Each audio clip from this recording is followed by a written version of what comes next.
Okay, let's start. Good morning. Welcome back.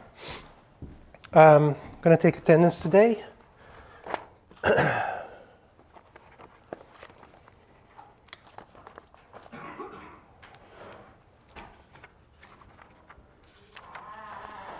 you go.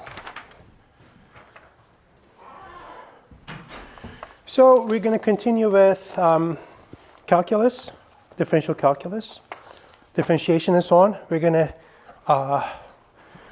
discuss basic properties of differentiation and differentiable functions, certain operations, and then once we're done with those, we're going to switch over to certain theorems that are important, things like the mean value theorem or inverse function theorem, a bunch of things, very interesting stuff. But anyway, so the standing assumption is going to be that I have an open interval I, lambda to rho. Lambda in rho could be minus infinity or positive infinity, so it could be unbounded.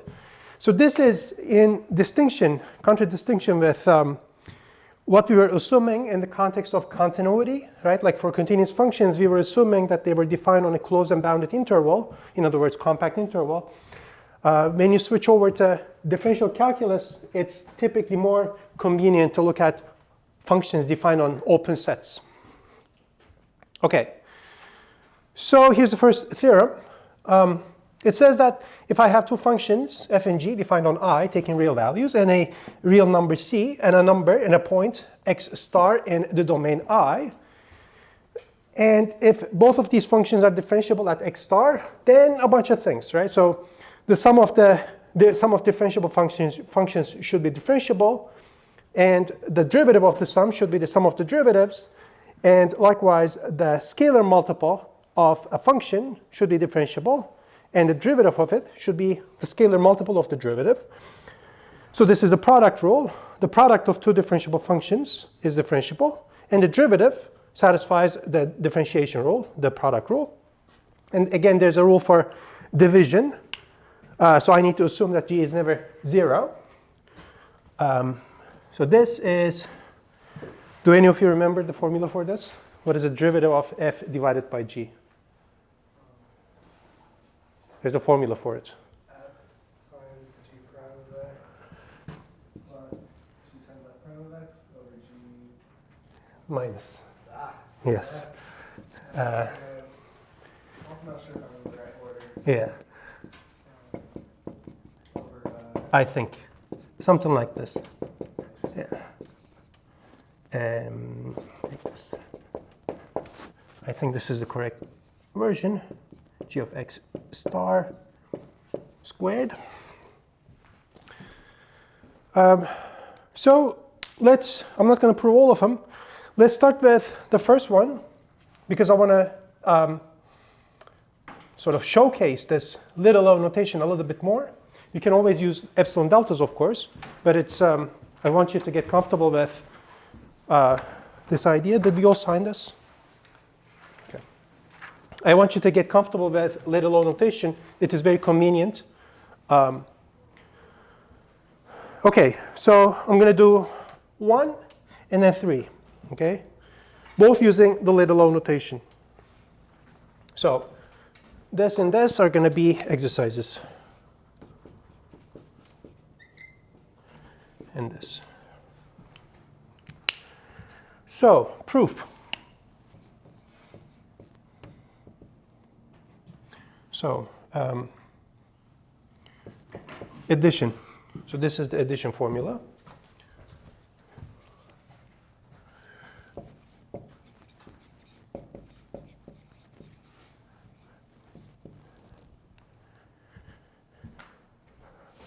Let's do this. Because I know that f is differentiable at x star, that means that I can approximate it using a certain linear function up to higher order terms, right? That was the point of little notation, little o notation. Since both f and g are differentiable at x star, I know that f of x star plus h equals f of x star plus f prime of x star times h plus higher order terms. In other words, terms decay faster than h does as h goes to 0. This is how you were supposed to read this. And then I have g of x star plus h equals, well, g of x star plus g prime of x star times h plus, again, higher order terms. Okay? Are you all comfortable with this? This was something that we discussed on Friday, but not many of you were here. So if you need a refresher, I can mention this. Yeah, so, okay. So when I write this, I'm literally thinking of the derivative, the definition of the derivative, and then I'm sort of like turning it into a definition. So let me just write it here perhaps.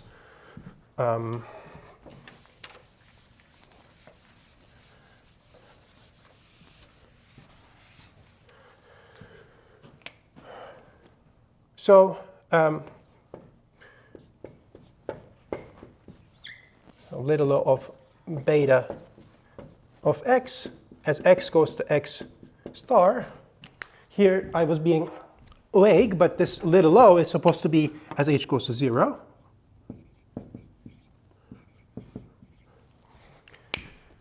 This notation means that if I were to look at the ratio of these two guys, and if I were to take x to x star, that limit exists and is 0. So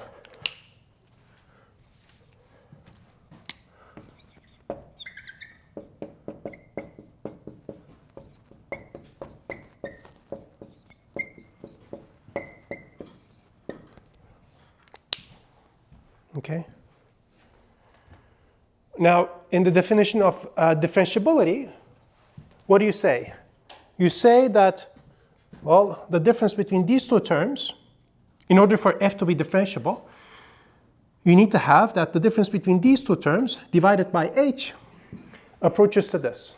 In other words, you want the difference between this, the original function, and the linear approximation to decay faster than h does as h goes to 0, right? Because think about this, okay? It might be the case that as you're taking x to x star, beta of x here is h, decays to 0, okay? Which means that the only way this ratio decays to 0 is that the numerator decays faster than the denominator does. If the numerator were decaying about the same rate as the denominator, you could possibly have a positive number. And if it weren't decaying as fast, then you would blow up to infinity. Okay? That's sort of the idea. Is this sort of like making sense a little bit? Seems like you're not that convinced still. Okay. You can always use epsilons and deltas, like they're going to give the same thing. It's just that this is a higher order way of sort of being rigorous. And I thought it would be very good to discuss this because, you take this class and you learn all this epsilon delta stuff, and then you think that people use this, and, some people do use it. But depending on the, things that you look at, especially when it comes to more applied stuff. I mean, I'm not an applied mathematician, but I'm interested in being able to read things. It's all about literacy, after all. You realize that a lot of people use this. So, and once you get used to it, it becomes very convenient as well. And you're going to see more instances of this. Any questions about this? So the idea of a function being differentiable is that near it you can approximate it using a linear function. And this is the error term, essentially. Okay, you have an error, but it decays. It has to decay, ultimately. In any event, if I were to add everything, On the left-hand side, I have f plus g evaluated at x star plus h. And here I have the following: f of x star plus g of x star.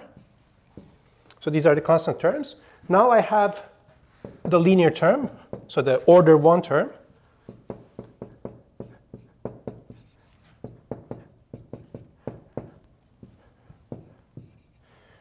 And then I have here twice little o of h. But this is supposed to be a function that decays faster than h does. Well, if I add 2 of them together, that still is going to be little o of h, which means that this is just a little o of h. But this is, being able to write this is the definition of f plus h being differentiable at x star. And its derivative has to be this number. Certainly this is f plus h at x star. So the only number where this works for a function is going to be the derivative, because this is supposed to be the limit that defines the derivative after all. Okay.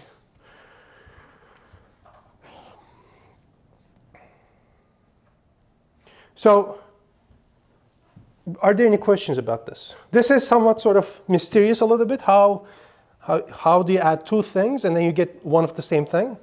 But that's sort of the point of little o notation. It's like you're allowed to sort of let it absorb a bunch of like array terms so that you don't have to deal with it ultimately. So let me make one comment about this.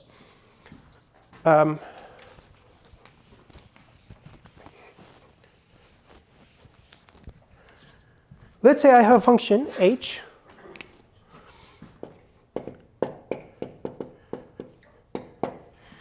saying that h is differentiable at x star literally means that you get to have this expansion. But when you're thinking about an arbitrary, or maybe not h, but let's say capital F.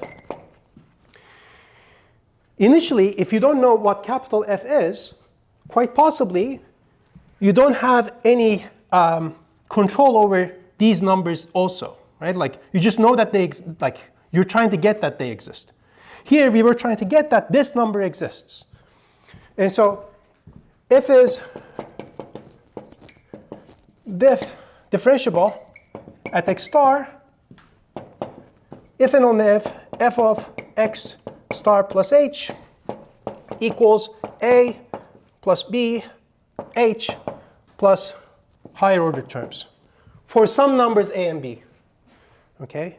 Insofar as you can find numbers a and b such that this happens, that is equivalent to saying that f is differentiable at x star for some numbers a and b. But of course, if this is the case, it turns out that the only a that can fit here is f of x star, and the only b that could fit here is the derivative of f at x star. Okay? So it allows you some flexibility in this regard. So you should think of it like this. You have a function, you don't know if it is differentiable or not, but you say, okay, this is sort of the master equation. Can I find a and b such that this holds? So you sort of start varying a and b. And then the best fit turns out to be the only fit, if at all. That's the idea. Okay. Any questions about this? Okay. Now, if you don't want to use little o notation, it's still perfectly fine. You can do everything using epsilons and deltas, and that's what they do in the textbook as well. Okay, so let's do 3. Now, for instance, with this addition formula, doing epsilon and delta is not that complicated, but with products, it does get a little bit more complicated. It's still doable, and they do it in the textbook. But let's use the little o notation to get this, okay? In fact, I'm going to leave it there. Because this time what I'm going to do is I'm just going to take the product, okay?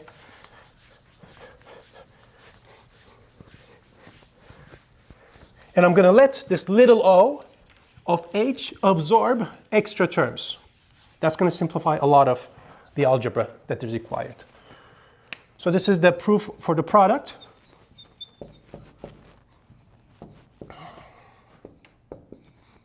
So I start like this. F times g of x star plus h. I want to do some stuff to get an expression of this form that is equal to this. Well, by definition, this is nothing but f of x star plus h times g of x star plus h. Both f and g are differentiable at x star, which means that I can expand them.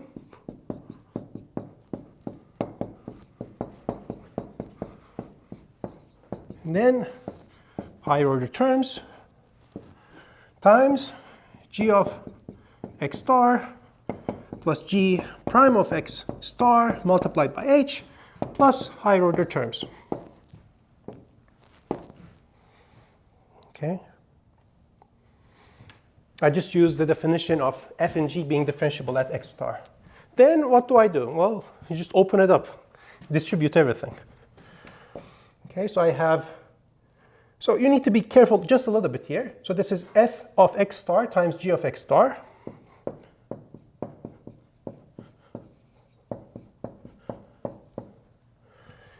Okay, and then f of x star times g prime of x star times h.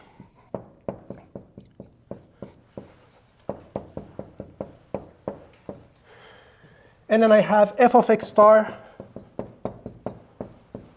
times little o of h. Then I have f prime of x star times g of x star times h.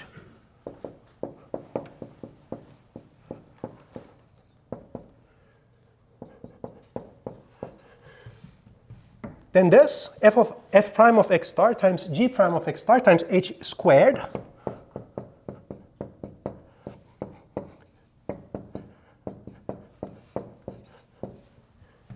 Then this, plus f prime of x star times h times little o of h. And then finally I don't need to open this up, I can just write it like this times o of h. Or maybe let's open it up actually.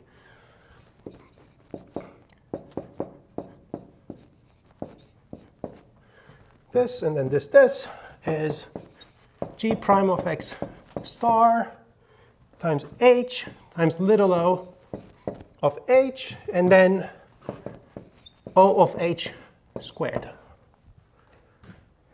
Okay? I just opened it up. Standard distribution of multiplication over addition, or the other way around. Okay?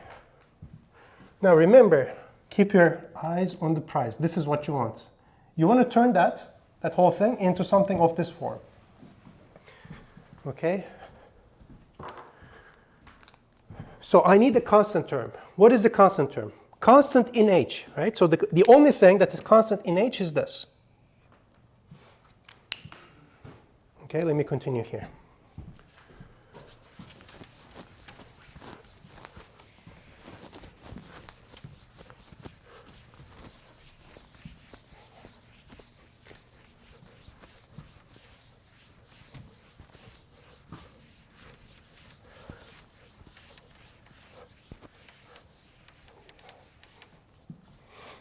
Equals, and I can write that as f times g, so the product function evaluated at x star,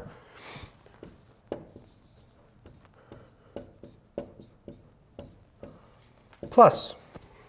Now I'm looking at function. I'm looking at summands that depend linearly on h. So what do I see? This is the first part, and here's another part. Consolidating, I have the target formula, right? So I can write it like this: f prime of x star times g of x star, which is this, plus that, f of x star times g prime of x star times h. But there's a problem, because the final term should be little o of h here, right? But when you think about it, all of these remaining terms are little o of h. Okay? So,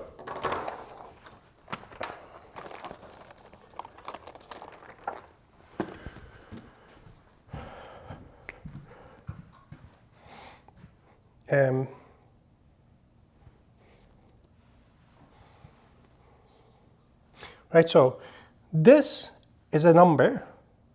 So if I were to take a function that decays faster than h does, multiply it by some constant, of course I need it to be non-zero. If it is 0, then it's not there anyway. Either this is not there, or it is little o. And likewise here. These are constants. H squared is little o of h. It decays faster than h does. Right? This is little o. H times little o, again, is little o of h squared, actually. This is like h squared. This again decays faster than h does. This too. And then if you take two functions that decay faster than h does, multiply them, that's still going to decay faster than h does. So all of the green terms are really can be absorbed into one little o.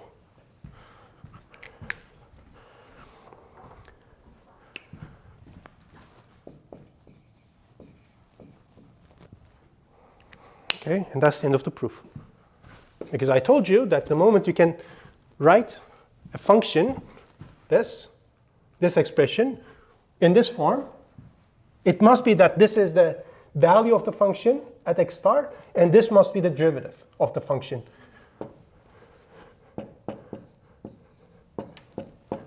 at x star. Okay.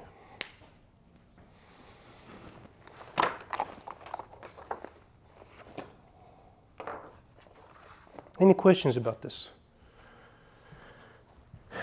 I know that this looks mysterious, but think about it by yourself. And if you don't believe it, it's like you can just repackage this whole argument using epsilons and deltas. It's going to be longer, but it's going to work still.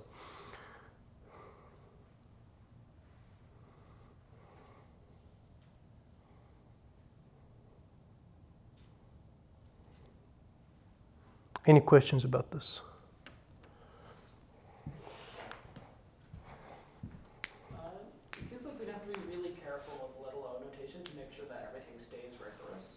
Yes. Like, which, I mean, I guess it's the case with everything we do in this class, but like, although I don't want to do epsilons and deltas for this.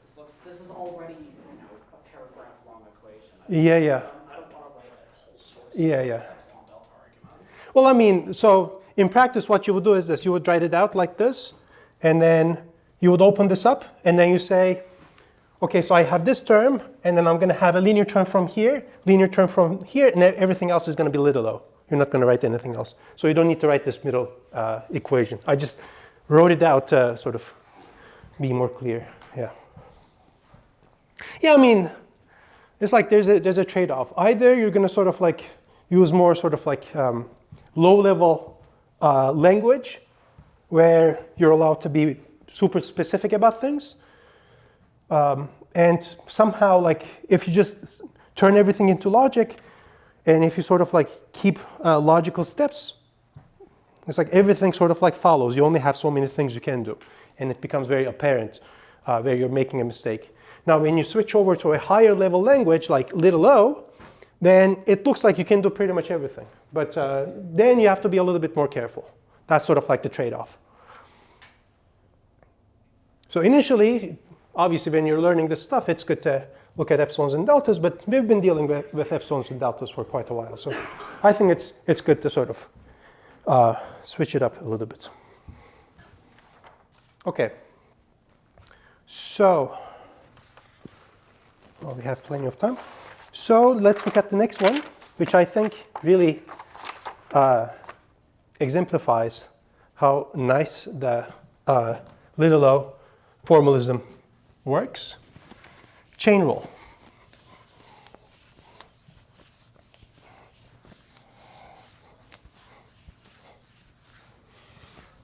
So now what I want to say is I want to say something about the derivative of the composition of two differentiable functions. This is one of the fundamental sort of rules, because it's telling you something about compositionality, right? Like we have something about compositionality of, well, relations, in fact. We had started with, so there was this exercise that I had given you. I told you that if two relations are both graphs of functions, then their composition, 2 is the graph of a function. Then we looked at continuity. We said two continuous functions, when composed, gives you a continuous function. We want to say something similar here. We want to say that the composition of two differentiable functions is differentiable. Chain rule.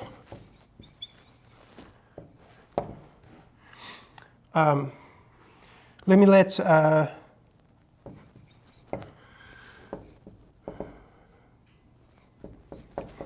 f to be a function on I,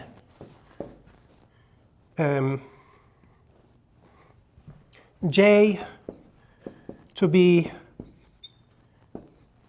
another open interval from L to R. Let's say that g is a function from the interval j to R. Let's say that x star is in I.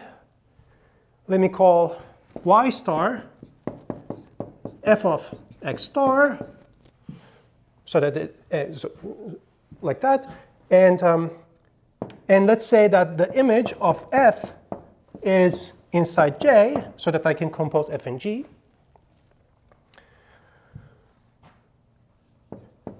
If f is differentiable at x star, and g is differentiable at y star, then the composition function that goes from I to R is differentiable at x star, and there's a formula, namely that the derivative of the composition at x star is the derivative of g at y star times the derivative of f at x star. That's a mouthful, but let me just draw a picture.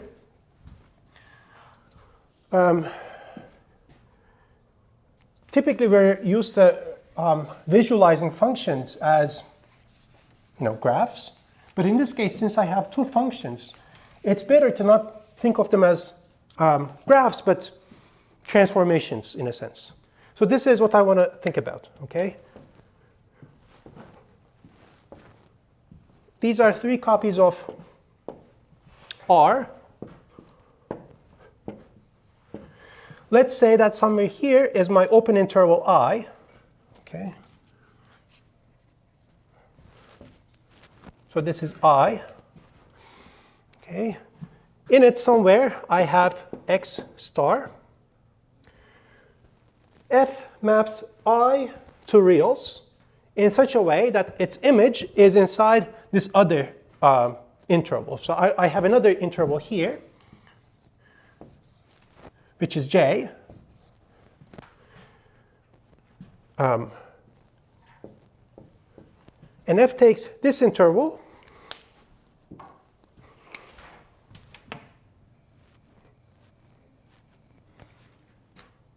inside this other interval.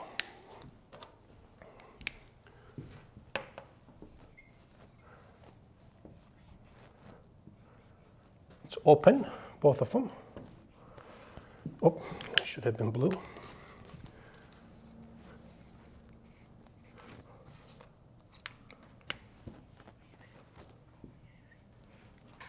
Okay. In fact, let's draw this in blue also. And then this is in red.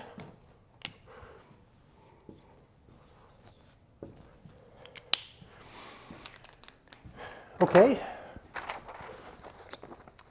So my assumptions say the following. And in fact, let me use yet another color here. Somewhere here is x star. If I apply f to it, I go to some other point in J. Let's say to this point. And I called it y star over there. Okay? And of course, if I were to apply g to this, I get some other point,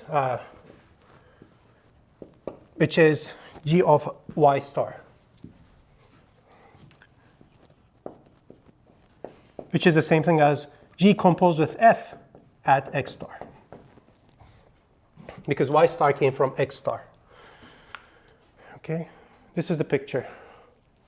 All this stuff was trying to describe this situation. So I have a function that goes from I to the reals, which of course is g composed with f.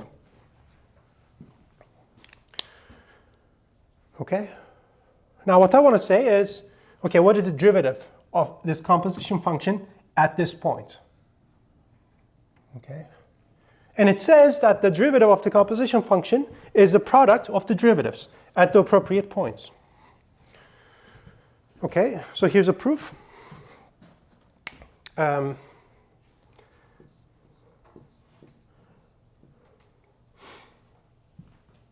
Let's use the little o notation again.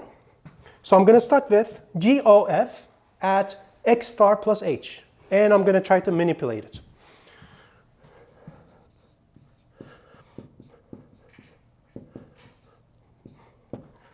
And I want to approximate this expression using a linear function in h up to higher order terms. So this is g of f at x star plus h by definition. Opening this inside term, because I know that f is differentiable at x star, I have the following. G of f of x star plus f prime of x star times h plus higher order terms. Okay. So let me package this. So f prime of x star times h plus little o of h as the function, let's say h bar. You don't need to do this, but it's going to be easier to follow what is happening. So that I have g of f of x star plus h bar. Again, opening up, because I know that this is actually y star, so I can just write it like that. So let me call this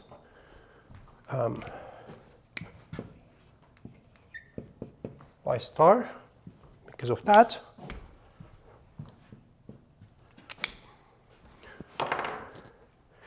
So now I'm going to apply the fact that g is differentiable at y star. So instead of h, I have this other thing, different variable, h bar.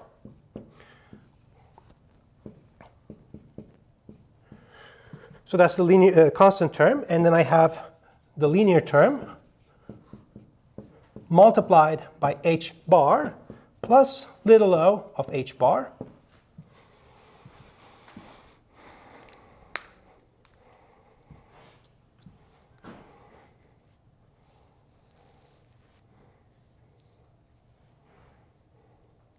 Okay, so little o of h bar is also o of h, or little o of h, because as h goes to 0, this decays. But I need to open this up.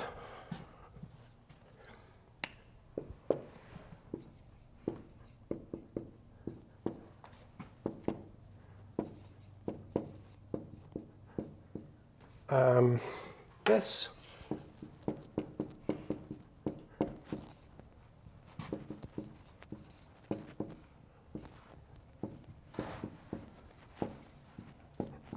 Like this.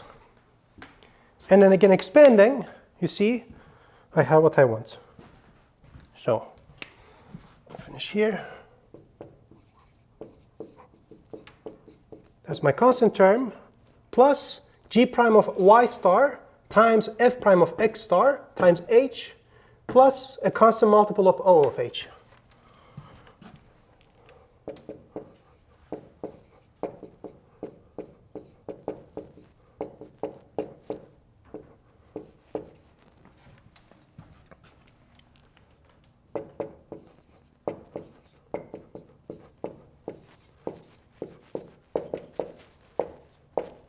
Plus O of h bar, of course. And then based on what I said, this I can package into one little o of h.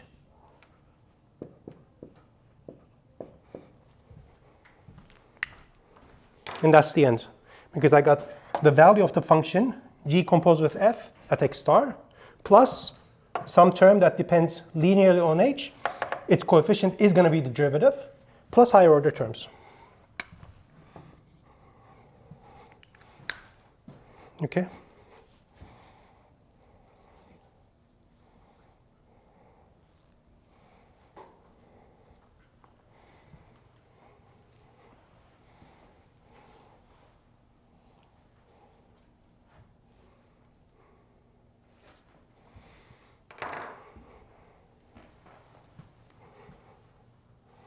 I am somewhat confused about this.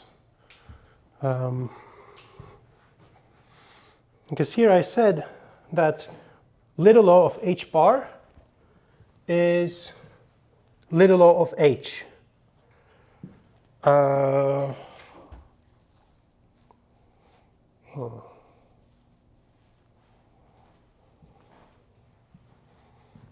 Now I'm questioning if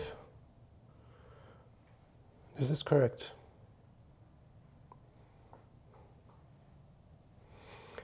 Because certainly, because I call this h bar, right? In order for little o of h bar, oh, no, okay, that's okay, that's correct. Okay. The point is that h bar itself is not little o of h, right? Because if I take this, it's not little o of h necessarily, because if I were to take this and divide it by h, I'm going to have here f prime of x star, which means that as h goes to 0, this doesn't decay, quite possibly, faster than h does. So so h bar is not necessarily little o of h, okay? But little o of h bar is little o of h. Okay. Okay. Nice. So maybe I should write that down. So here, warning.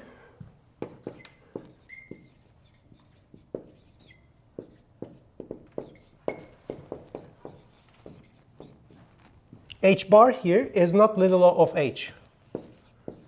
But little o of h bar is little o of h. Okay. Anything that decays faster than h bar also decays faster than h, is what I'm saying. Okay. Good. Hey, you see, you have to be a little bit careful on that.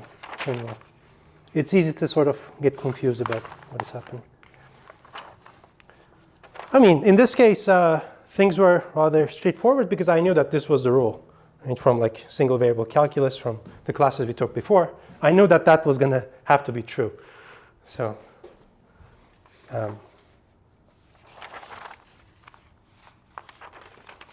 okay.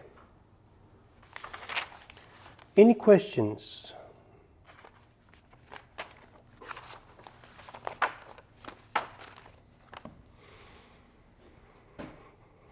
Okay, let's give some definitions. Or maybe even before that, one application of chain rule. We're going to get back to this later, later this week.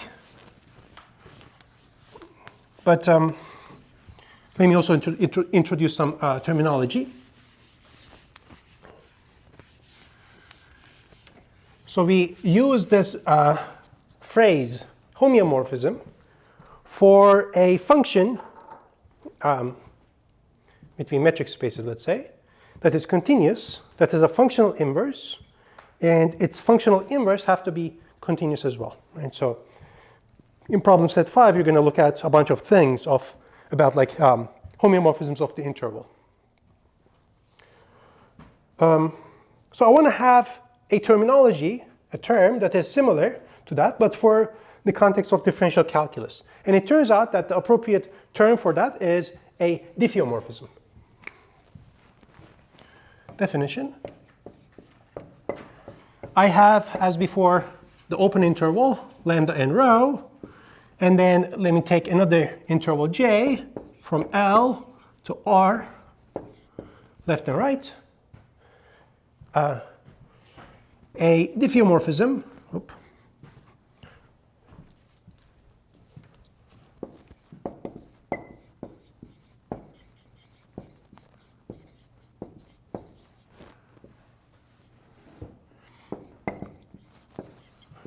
from I to j is a function from I to j, is a function f from I to j such that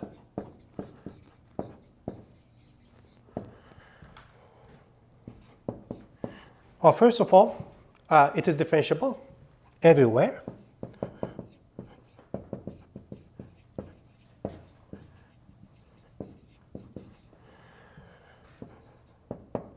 Second, it has a functional inverse. So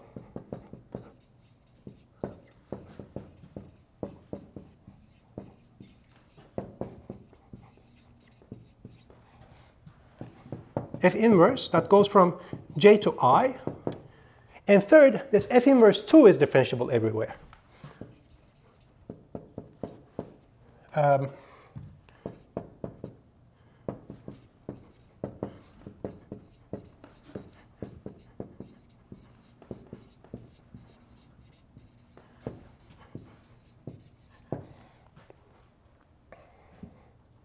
Okay. And then I'm going to call a diffeomorphism a C1 diffeomorphism if it's a diffeomorphism, and furthermore, the derivative of f is a continuous function, so it's a C1 function, and the derivative of f inverse 2 is a C1 function.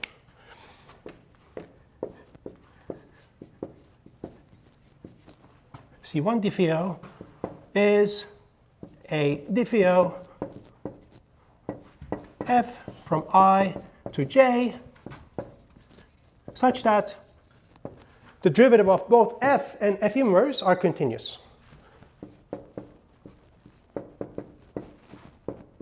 In other words, they are both in C0. And I'm going to denote by diff to the power 1 the set of all C1 diffeomorphisms from I to j.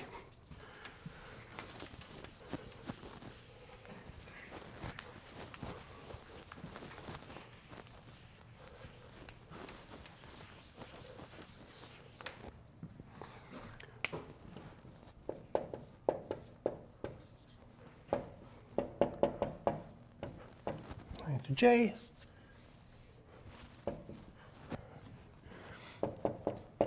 Set of all C1 diffeomorphisms from I to j. Okay. I wanted to introduce this terminology because it's scary, so you might as well start hearing about it now. So you should think of this set of all diffeomorphisms as the set of all U substitutions. Okay? So in integration, we have something called the U substitution, right? Like change of variables. We're going to discuss that more rigorously later. But really, you're choosing a certain diffeomorphism, C1 diffeomorphism, as your U. A substitution is a diffeomorphism. So this is the AKA set of all U subs. Let me just say as is, like this. From U to I or I to U, I to J. Okay. Well, if I have a diffeomorphism, F, let's say, then I can compose it with F inverse, in which case I'm going to get the identity transformation.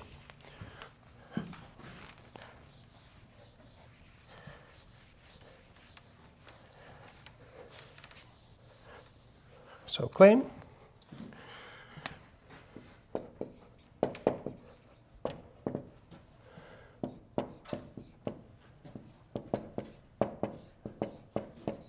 If F is a diffeomorphism from I to some other interval J,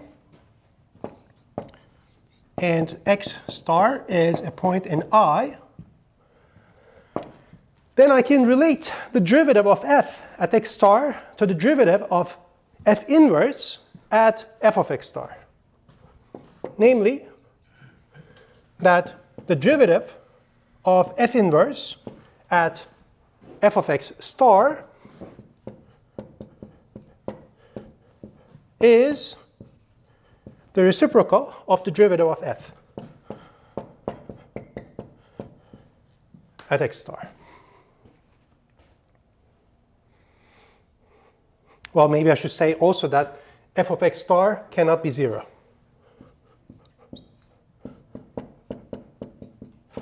F prime of X star cannot be 0. Okay. How many of you have seen this? Right. So it's not too hard to prove this after chain rule. Let's just do this very fast. Well, I know that, let's do this. F inverse composed with F at X, let's say, or X star, is X star. Then by the chain rule, I have that F prime of F inverse prime at F of X star times F prime of X star is the derivative of this function, which is just 1. And that's how this follows. Okay? Because this is supposed to be differentiable, and the only way this can happen is that if it is the reciprocal of this, in which case this has to be non-zero. There is no way F prime of X star is 0, because there is no, so if you were to plug in 0 here, this equation would not hold. And that's the proof.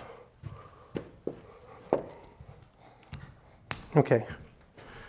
That's it for today. We're going to continue tomorrow. Thank you.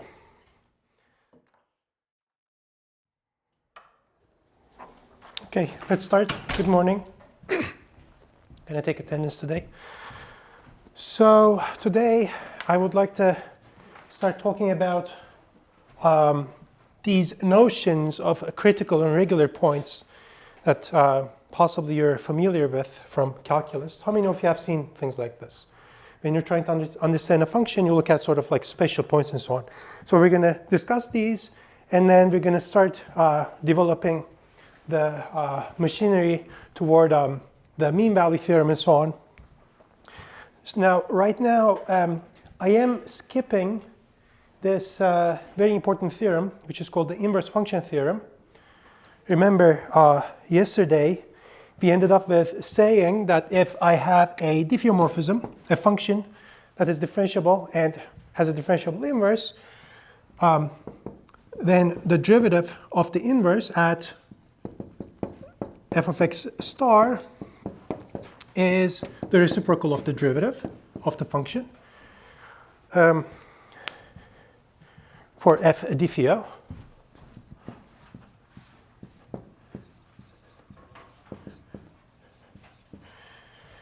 So this is a good starting point, of course, but you want to sort of amp it up to the next level where you have differentiability of f, and some conditions automatically guarantee that f inverse, at least locally, is differentiable. In other words, you want to say something like f is a local diffeomorphism if, well, the right-hand side makes sense. Okay, we're going to get to that later, but we need to build up some terminology.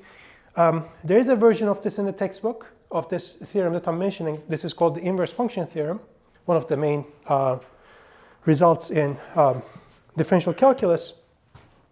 But I would like to discuss a more general version of this, compared to the version that was given in the textbook. So we're going to do this later. Okay. First, we need to build more machinery. So, as usual, I have an open interval, could be unbounded. Now, recall I told you that in the context of continuous functions, it was nicer to look at compact intervals, closed and bounded. For differentiability, for differential calculus, it's better to look at open intervals, at least to begin with. So, okay, I have a function f defined on the interval lambda to rho, taking real values. It could be any function. It could be a very bizarre function. And I take a base point, x star. I'm going to call x star a regular point of f if the following thing happens, okay? If f is differentiable at this point, and furthermore, its derivative is non-zero.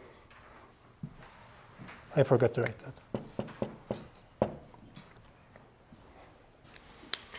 Okay, and I'm going to call x star a critical point if it is not a regular point. Okay, and I'm going to denote by reg of f the set of all regular points of f. So this is a certain subset of the interval, and crit of f the complement. Okay, crit of f is the set of critical points. Now, the way so I'm defining it this way because if you were to define the critical point of a function in the positive way, it becomes harder to write it out. In a sense, describing a regular point is a lot more straightforward. Okay, so when you think about it, you're going to realize that x star is a critical point of f if either the derivative of f doesn't exist, or if it exists, the derivative, it is zero. Okay. There are accompanying terminology for the outputs. I'm going to call a y star in the image, let's say, a regular value or critical value, depending on where they come from. So a y star in the image is a regular value of f if, oh, thank you. Well, if it's in the image of the set of regular points,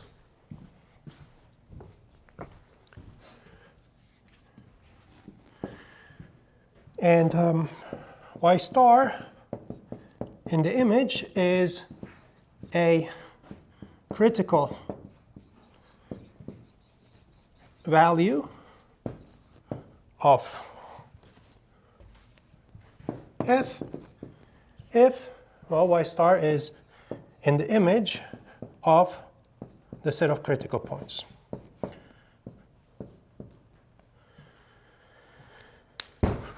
Okay, so let's draw sort of like a picture to see what these are all about. Did we all sign the attendance? Okay. So here's sort of like a caricature, okay, for this.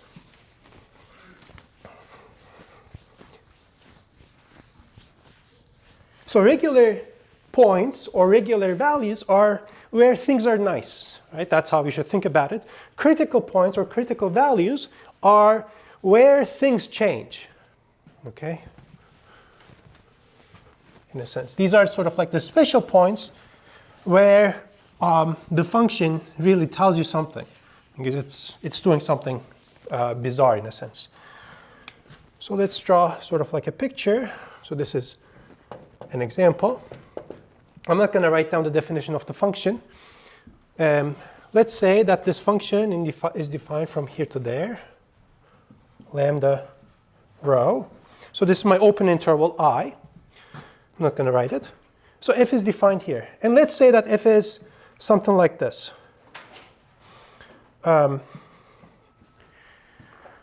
Okay, so maybe like this, and then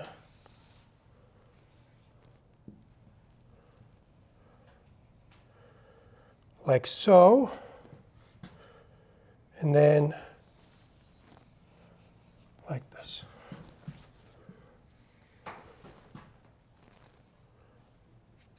Okay, this could be my function. Okay, now what are the special points? Maybe I should be a little bit more careful here so that it is easier to see. Okay, so what are the special points? So what are the critical points? Critical points are where you don't have differentiability. In particular, if you're discontinuous, that's a critical point. Okay? Here I have a discontinuity, as you see. That's a critical point.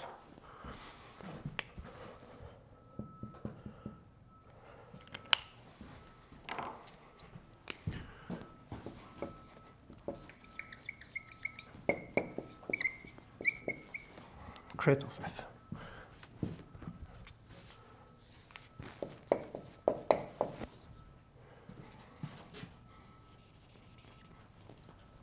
Okay?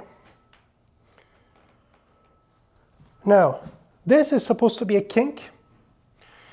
If you think about it, the left rise over run is not the same as the right rise over run, which means that this kink point is a point of non-differentiability. This function is not differentiable at that point. So one of the common names for differentiable functions is also smooth, right? So that's a very common name for it. This is also a critical point. What else? Well, here I have differentiability, but the derivative is 0, okay? Which means that that too is a critical point.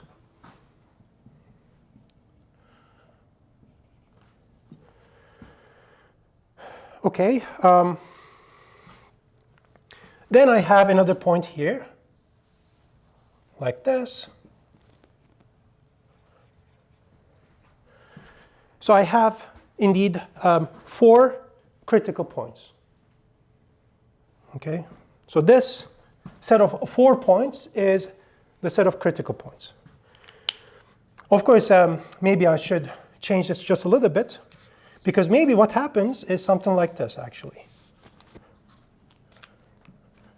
I change this just a little bit. Okay. So now I added one more here. And then here, this piece is supposed to be completely horizontal.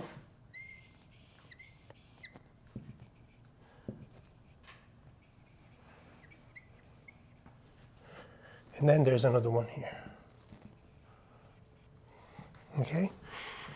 So this interval, together with this, this, this, and that point, gives me the set of critical points. Any questions about this? Now, critical values is the heights, right? So for the heights, I need to look at each of these critical points, look at the value of f, and get the height.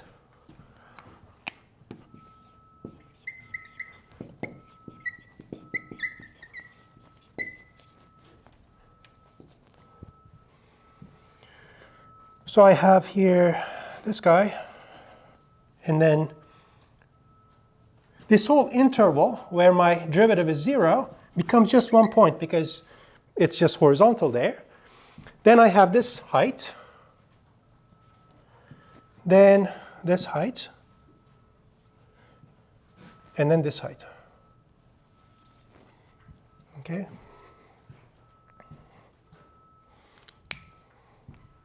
Any questions about this?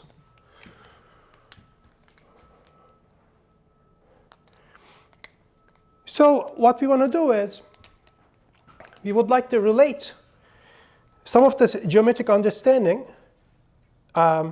with differentiability. So for instance, I would like to say something like this. For instance, if I were to look at this point, so the image of this critical point, there the derivative is 0, but it's also what is called a local maximum. It is not the global maximum because the function takes a higher value here, but in a neighborhood, this height is the maximum, right? And likewise, here, for instance, I have a global maximum. Again, things work. Here I have a local minimum. So I want to say something like, oh, if I have a local minimum or a local maximum, let's say of a differentiable function, then it has to be a critical point. That point has to be critical. So, let me see how I wrote this. Yeah. So let's state it like this.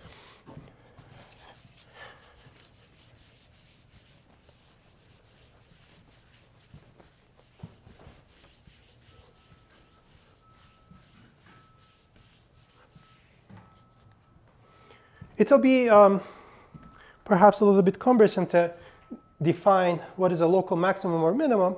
Let me not get into that. In the textbook, they just give the version for global maximum or global minimum, and that's what we're going to need anyway. So let me just write it like this then.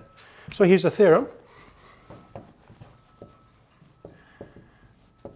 I take a continuous function on the interval.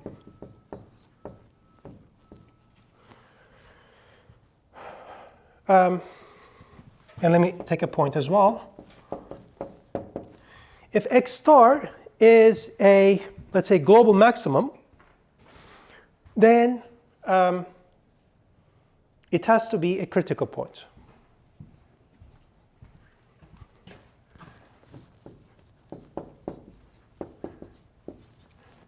Is a maximum. In other words, f attains its maximum value at x star. Now note that I is an open interval. So based on this, and if you recall one of the problems in problem set 4, that doesn't necessarily guarantee that f attains a maximum, but I'm assuming that it attains, let's say it attains, here I say, the maximum. Let me say also min or minimum.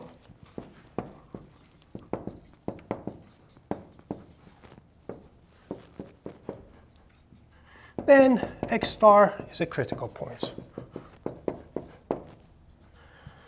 Okay, now how to do this? Any guesses? Yeah. What about a function like y equals x? Okay. At rho, Okay. that would be the global maximum, but not necessarily. Exactly, but that's not a function that satisfies the hypothesis of the theorem. I'm saying that I need to start with a function that has a maximum. If it doesn't have a maximum, then the theorem doesn't say anything. Yeah. Yes?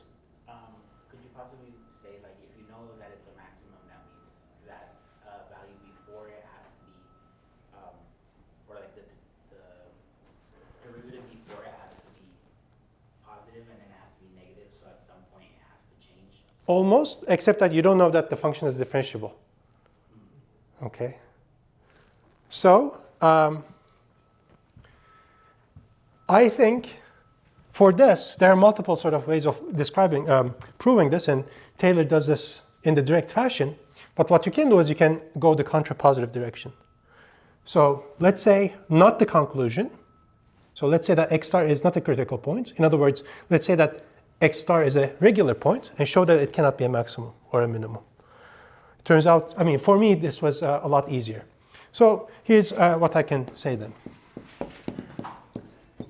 Say x star is not a critical point, aka it's a regular point, aka the derivative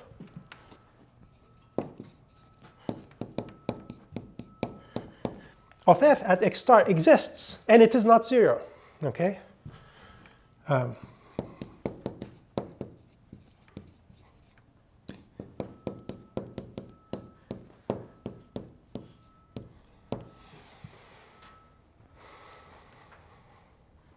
Okay, so what is the picture? The picture is that I have here x star, and somewhere here is f of x star. And then I'm saying that, okay, so at this point you're not breaking even. It's not horizontal. So it's either this way or that way, right? Let's say it's this way. If it is this way, then I should be able to find a nearby point that is less than the height, which means that this guy cannot be a minimum. And likewise, there should be a nearby height where it is not the, so there should be a nearby point where the height is larger. That's going to be my line of attack. But we need to make that formal. Now, we've been using this little o notation over and over again, but it turns out that for something like this, I think it's slightly more convenient to use the actual definition. Let's use epsilons and deltas and so on. So I can write it like this, right? So limit as h goes to 0 of f. Well, I guess it's not going to matter. Okay. This minus this.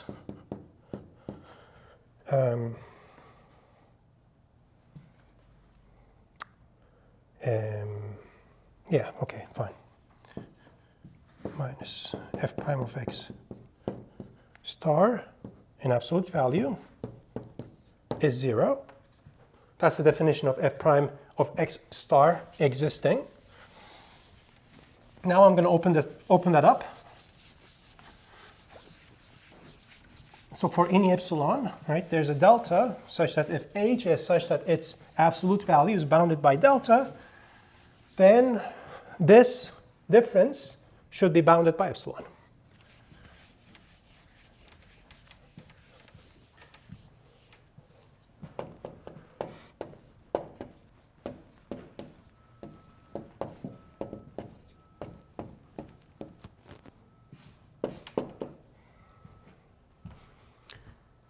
And okay, let me do this step by step. This is the first part, the ratio that defines the derivative minus the derivative in absolute value is bounded by epsilon. Now, I would like to simplify this expression. In a sense, I'm going to open it up. So what I can do is I can get rid of the absolute values and then solve basically for this guy. Okay? So if I were to get rid of the absolute values, I would have an upper bound of epsilon and a lower bound of minus epsilon. Then I can send this to both sides and then multiply everything by h, in which case I would get this.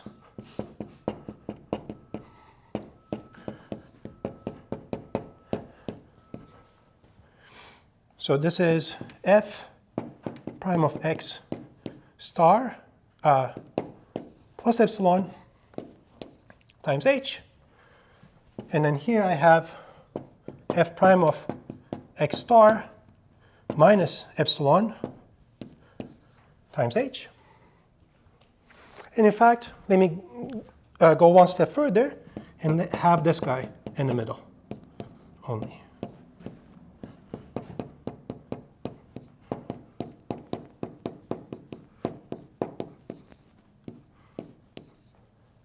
And then here I have f of x star plus f prime of x star minus epsilon times h. Any questions about this? I just rewrote the same thing.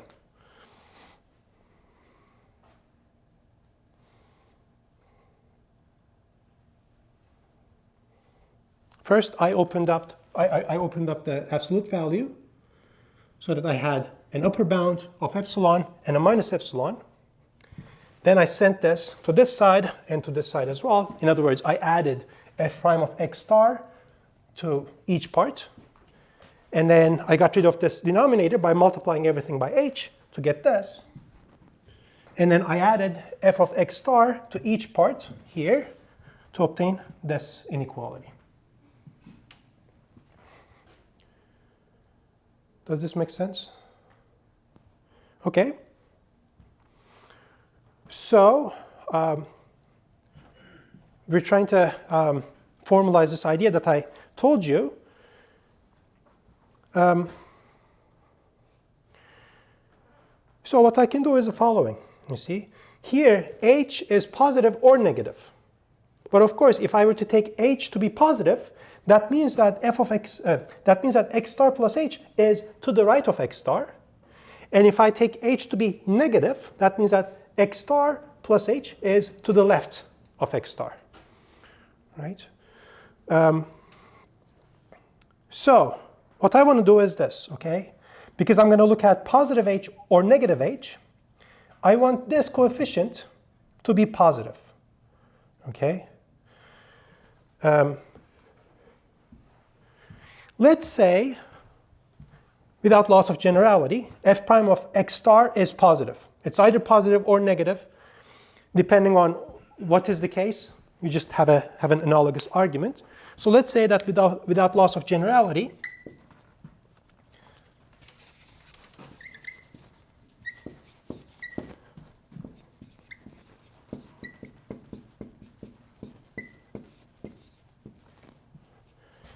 okay, so that this is my picture.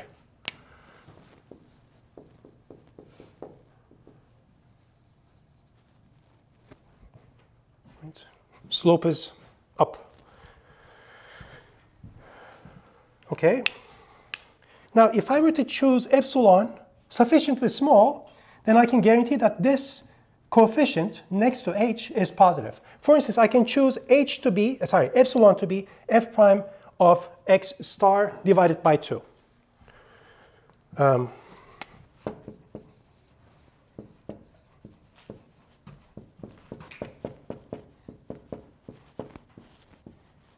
Since I assume that f prime of x star is positive, this epsilon is a positive value, which means that I can choose it as an epsilon.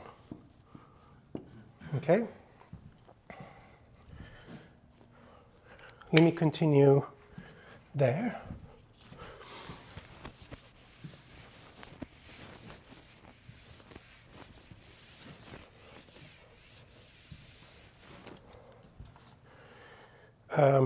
So for this epsilon, I have some delta. Now it is fixed, such that for any h, this happens.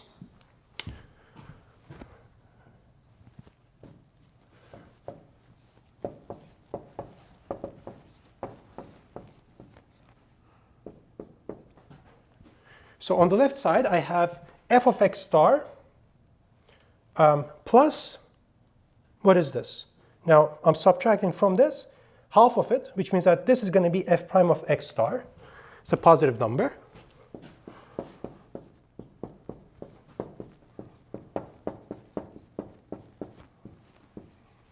Times h is bounded by this guy. And here I'm going to have f of x star. And this is going to be what? Because this is f prime of x star divided by 2. This is going to be 3f prime of x star divided by 2.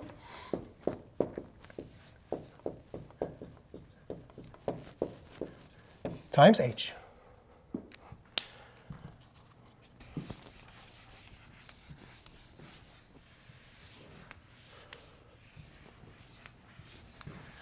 But note now that if h is a positive number,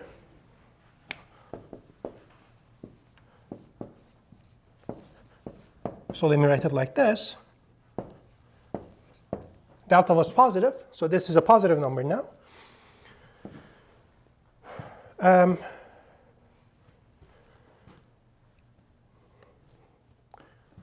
So this first inequality gives me that because this is a positive number,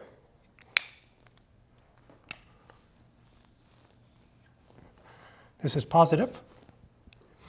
That means that this product is positive, which means that I'm saying that f of x star plus h, which means it's some height of some point that is very close to x star, but to the right of it, somewhere here. The value is going to be larger than f of x star.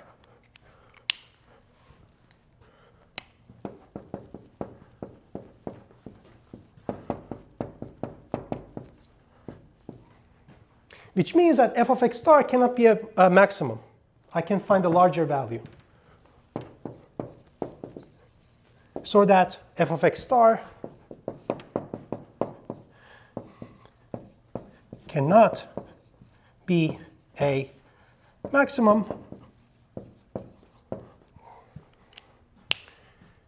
And similarly, if I were to choose h to be between minus delta and 0, then I can look at this guy, right?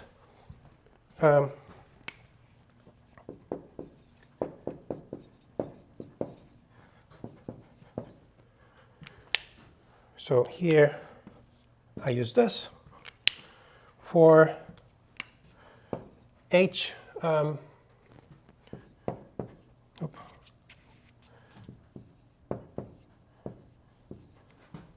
negative number, so that now I'm looking at some point to the left of x star, somewhere here.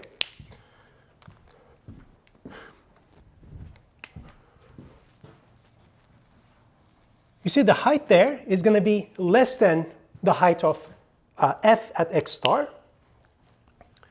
If I were to look at this, again, this coefficient is a positive number. If h is negative, that means that this is negative, which means that this is a number that is strictly less than f of x star.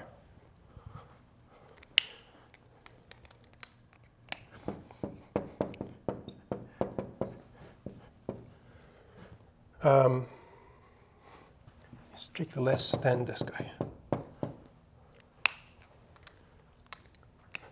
Coming from this. So that f of x star can also not be a minimum. So that f of x star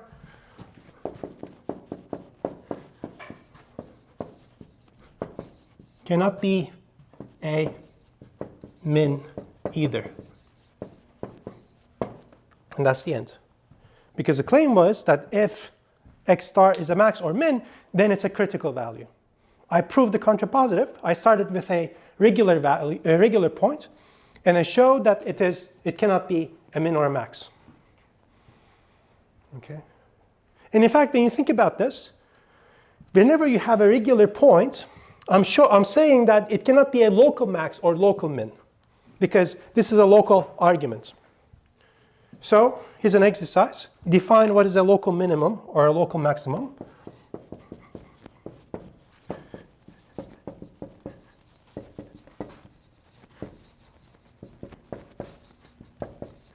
And generalize a theorem. And realize that the theorem actually works for local maximum. And realize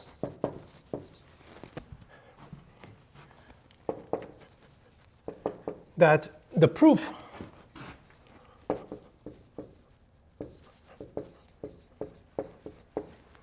works for local max or min. So whenever you have a regular point, that means that the slope is either up there or down there. Okay? Which means that you cannot be locally minimizing. It cannot be a special point. Any questions about this?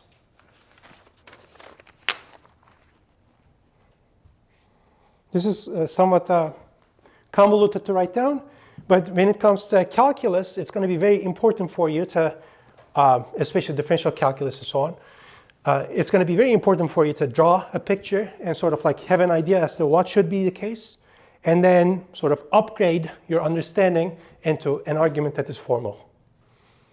Okay?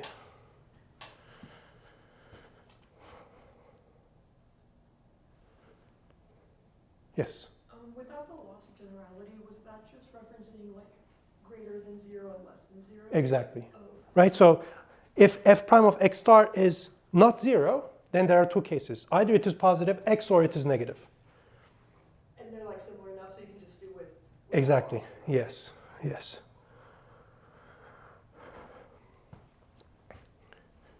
I guess perhaps that's also an exercise.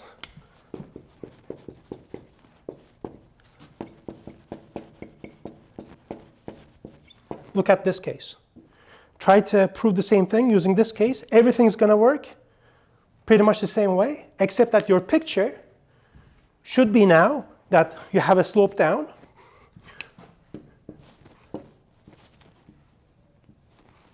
Right? This is the picture now.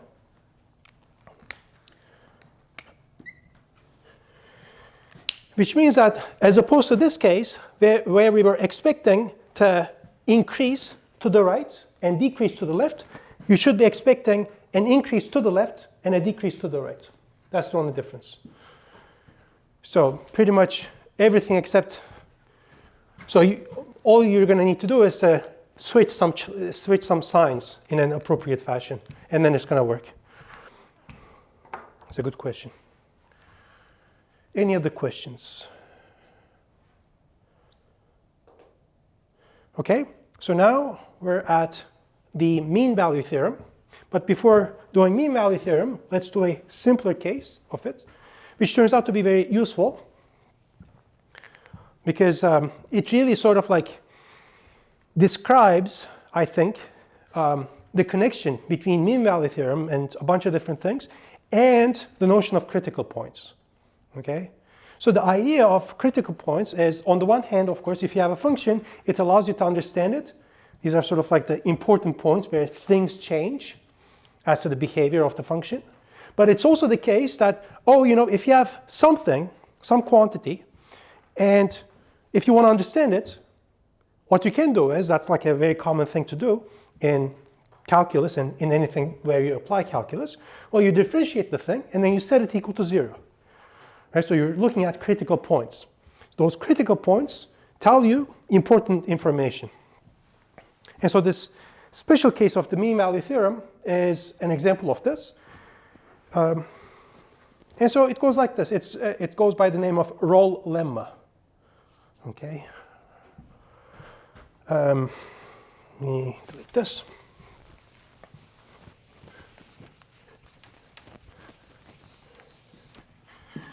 Let me tell you what it's supposed to say using a picture, and then let's try to decode it into a formal statement.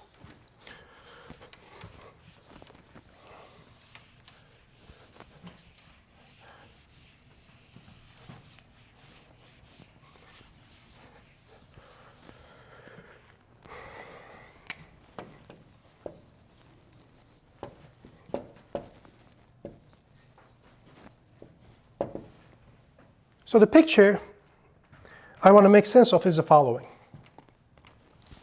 I have my function.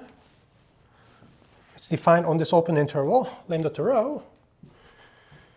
Let's say that at this point, let's say alpha, this function is at height 0, so that the graph passes through this. And let's say that there's another point, beta, where again the function passes through this. Let's assume that the function is differentiable on the interval.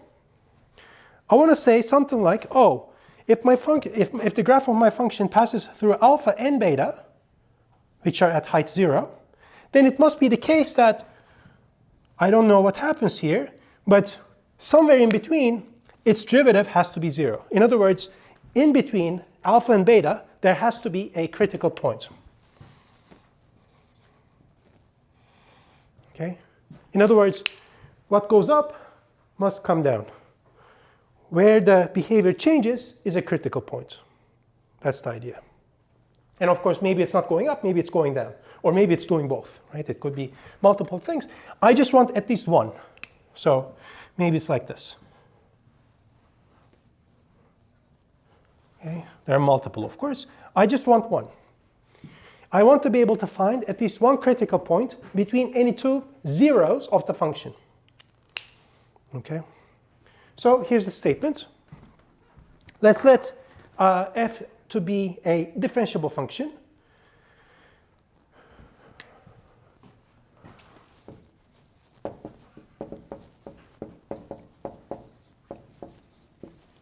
Be differentiable.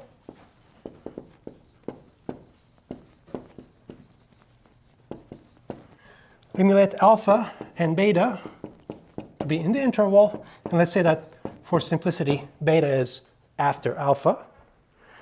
Then I want to say that between alpha and beta, strictly between alpha and beta, there's a critical point. That critical point, of course, because I'm assuming that f is differentiable, in particular it is continuous, must be a point where f is differentiable, okay? Which means that that critical point, at that critical point, the derivative is 0. That's sort of like one way of saying this. Then there is an x star in alpha and beta such that x star is a critical point, aka f prime of x star is 0. That's the statement. Okay. How many of you have seen something like this before? This is like a special case of the mean value theorem. In mean value theorem, you allow the heights to be different, and we're going to use this to prove mean value theorem in a second. But I thought it would be good to sort of like abstract this out and think of it as a separate thing, because it's convenient to do so, in my opinion. Okay, so here's a proof.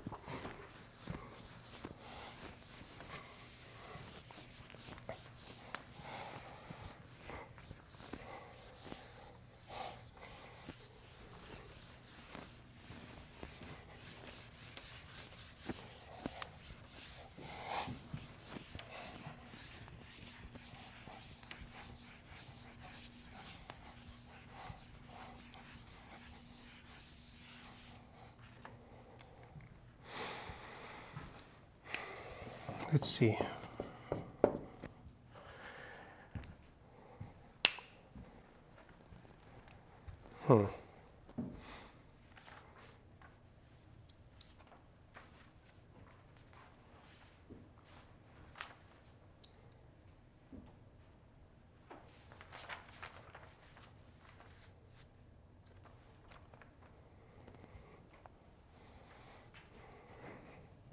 So I want to use the previous theorem.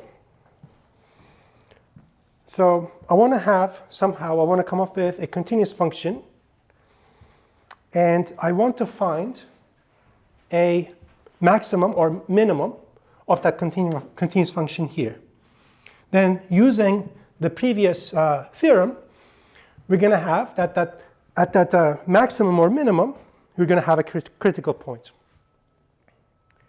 So what is this function that is going to be useful for us? Let me see.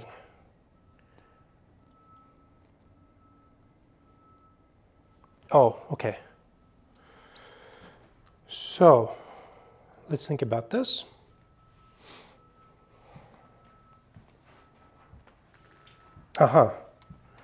Okay. So let me first define G to be the restriction of f to the closed interval alpha beta.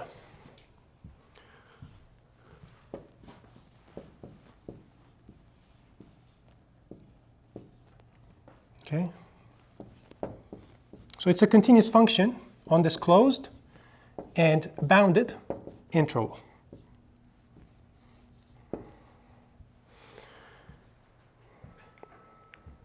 because differentiable functions are continuous after all. And any restriction of any differentiable function is differentiable, in particular continuous. Now, by the maximum principle, I know that any continuous function on a closed and bounded interval attains its maximum and minimum. Okay?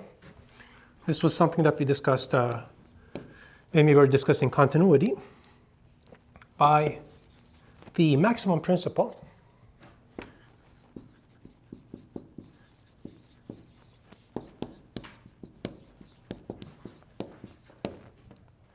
there is an x star. There is an x star in alpha beta such that G attains its maximum.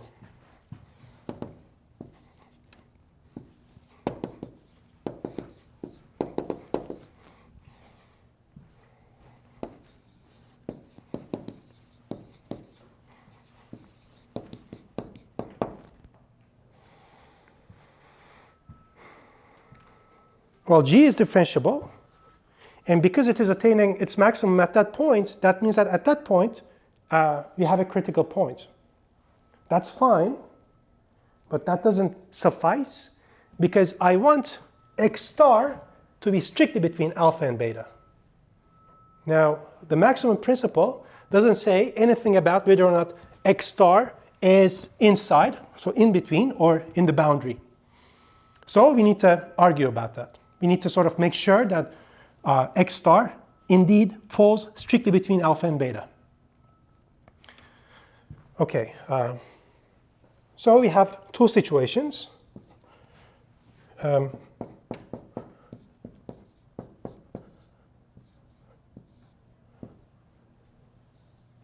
Either x star is alpha or beta, XOR x star is in the interior. In other words, it's a strict, it's strictly inside, it's strictly between alpha and beta. In this case, by the previous theorem, we're done, because we know that x star has to be a critical point.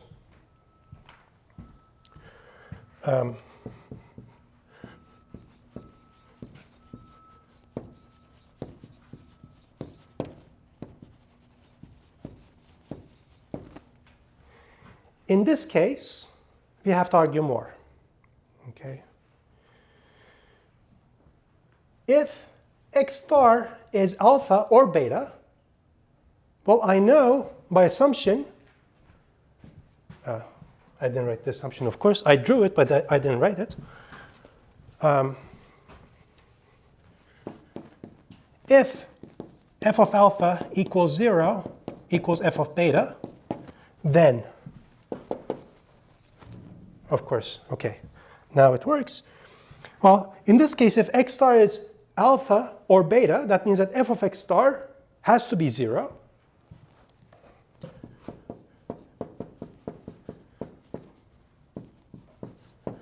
But then, since x star is supposed to be a maximum point for f, that means that f cannot be positive.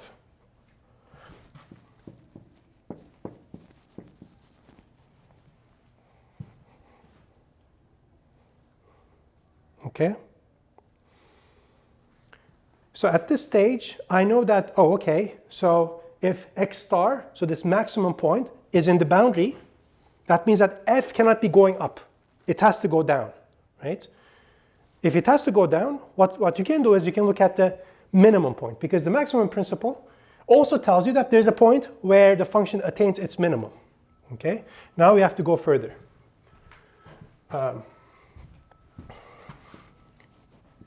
Continuing from here,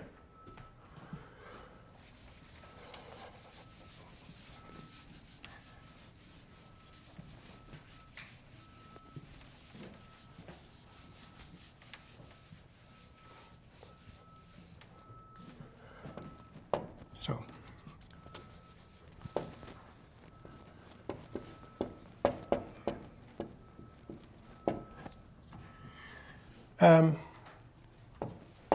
again, by the maximum principle, there is some other point, possibly some other point, y star, where g attains its minimum.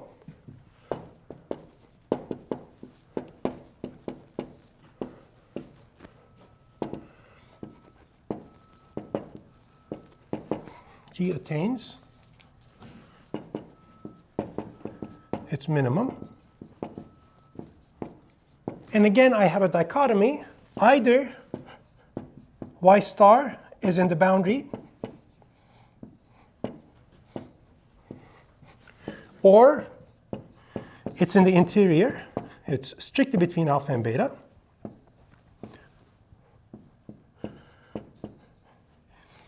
If it's here, then by the previous theorem, again, I'm done.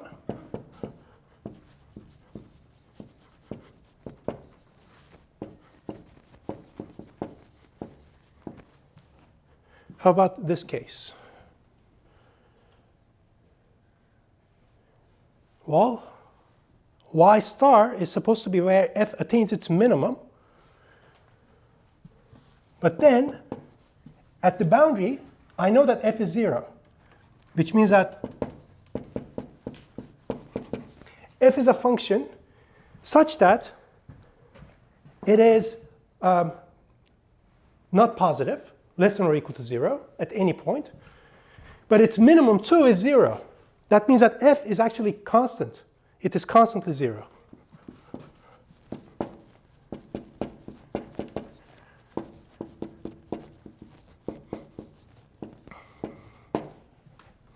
Okay. In particular, any point, in fact, is a critical point.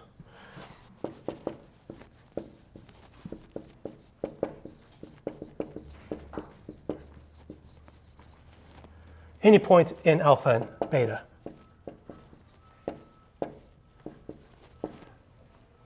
So in this case, we have that any point is critical, which means that at least one point is critical. And that's the end of the proof. Okay. Somewhat convoluted argument, but if you start drawing pictures, it's going to be a lot more clear, I think. And I think that's it for today. Thank you. On Friday, we're going to use this with mean value theorem and everything.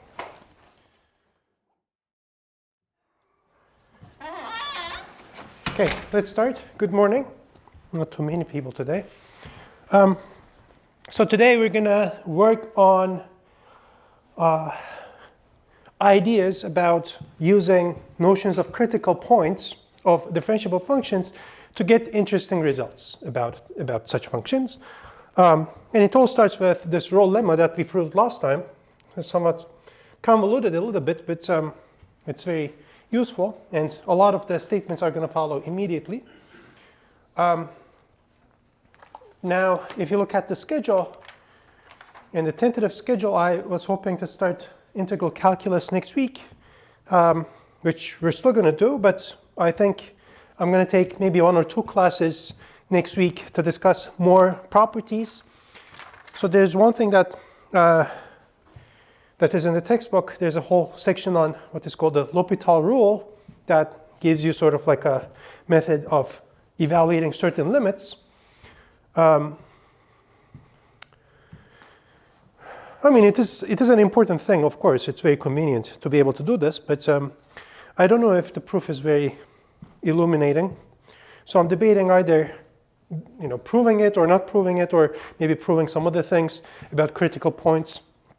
So for instance, in the textbook, there's no mention of higher order derivatives, and something like the second derivative rule, second derivative test, right? Like if you have a critical point, how do you figure out if that critical point corresponds to a minimum or a maximum, local minimum or maximum? So you want to look at the convexity.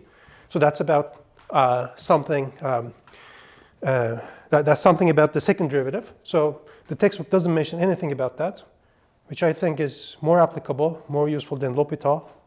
So maybe we'll do that instead of L'Hopital, or maybe we'll do both or something like that. So initially I had planned to spend basically 3.5 weeks on integral calculus, because somehow I think the formal study of integral or Riemann integral is rather different from how you first encounter it. There's some bizarre things happening there. So I thought maybe we should spend more time on it, but we'll see. I'm still debating these kind of things. Okay, so Rolle Lemma says the following. As usual, I have the same standing assumption. I have lambda in rho, possibly negative infinity or positive infinity. Lambda is strictly less than rho, and the interval I is from lambda to rho. And if I have a function f from I, the interval, to the reals, and if it is differentiable on the whole interval, then for any alpha and beta, alpha to the left of beta, such that f of alpha equals 0 equals f of beta. So at alpha and beta, you have two zeros. Rolle Lemma said that there is a critical point. So between any two zeros of the function, there's a zero of its derivative. You can also say it like this as well.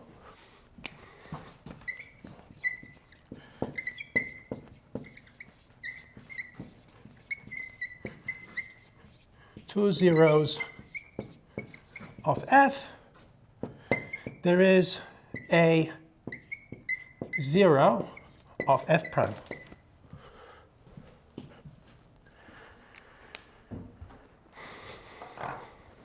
So this allows you to locate critical points. That's why this is important. We had done this before on Wednesday. I just wanted to reiterate the idea. And so here's the first application of this. Mean value theorem.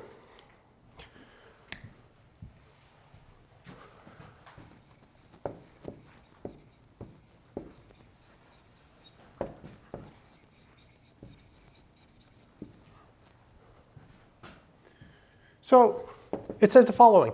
If f is differentiable, then given any two points, alpha and beta, such that alpha is to the left of beta for simplicity, there is a point in between alpha and beta such that the derivative of the function at that point is the rise over run given by alpha and beta. So let me write it down.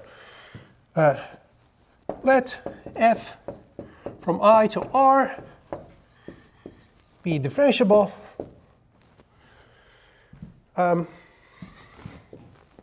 Alpha and beta be in the interval, and alpha be to the left of beta. Then there is an x star strictly between alpha and beta, such that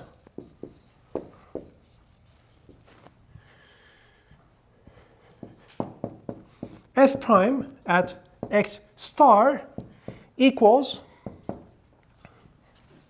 the rise over run. F of beta minus f of alpha divided by beta minus alpha. Now in the textbook, the way this is stated is slightly different. In the textbook, they first start with a closed and bounded interval, and then they say, let's say my function is continuous everywhere, and then in the interior of the interval, it is differentiable. This is like slightly faster to state, and this is sort of how I remember these kind of things.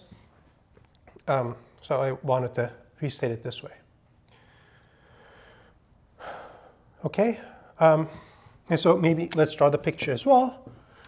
So here's lambda, here's rho, and then I take in it some alpha and beta. In Rolle Lemma, I had assumed that at alpha and beta, my function is at 0. In the mean value theorem, I'm not assuming anything about that. So f of alpha is somewhere here, let's say. And let's say that f of beta is somewhere here.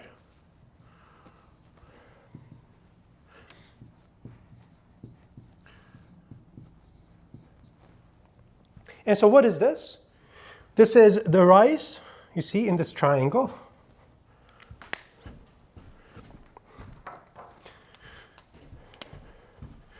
So if you look at this triangle, it's a right triangle. The rise is f of beta minus f of alpha, and the run is beta minus alpha. Now the denominator is always going to be a positive number.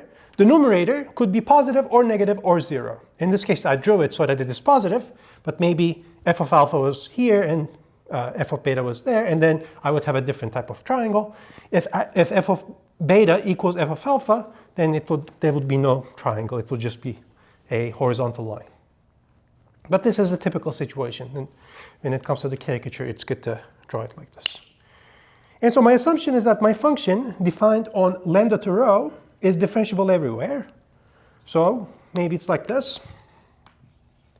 Differentiable functions are continuous, we have discussed, which means that it has to be a continuous function. So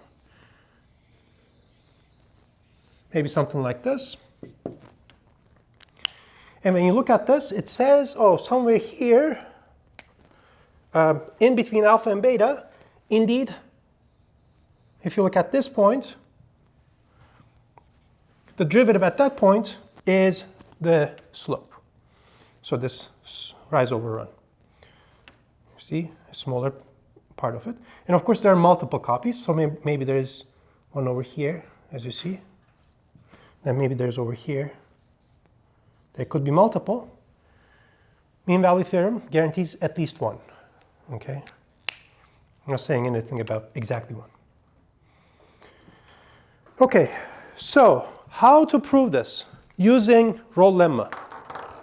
Any guesses?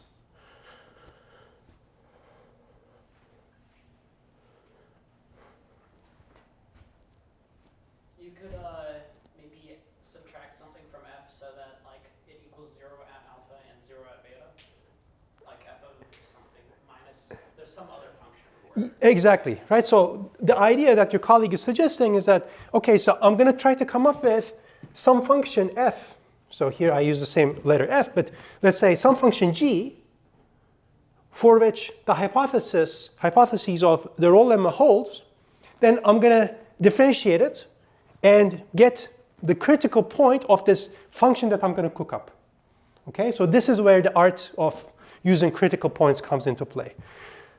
You're trying to prove something, but you're going to have to sort of deconstruct it a little bit to come up with yet another function whose critical points give you what you want. That's the idea.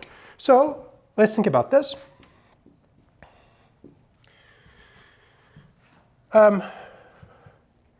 So once I fix alpha and beta, the right-hand side is a constant. So I'm trying to think, what type of a function can I start with whose derivative would be something like this? Okay? So this input is variable at this point, imagine. So I want to start with something like this. Let me call this number capital A for simplicity.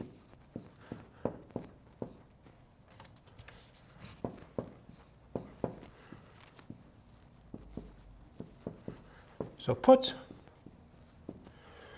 this ratio to be A and consider maybe the function g defined on I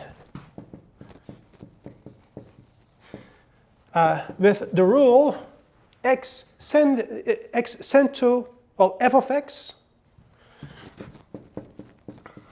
minus a times x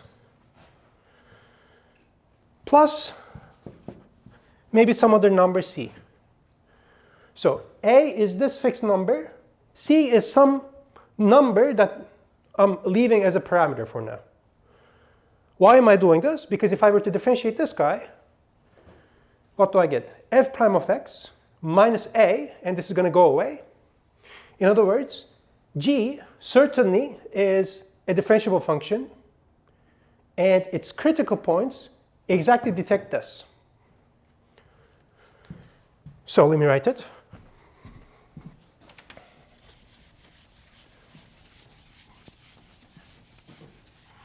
Now, in the textbook, when they're proving this stuff, they just define this g with the specific c and stuff like that, and it's not that clear where this function comes from. I'm sort of trying to come up with a more constructive proof so that you guys have some idea as to how to generalize these types of ideas, arguments.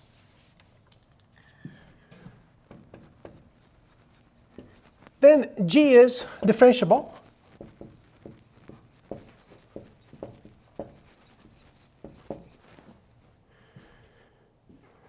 Okay,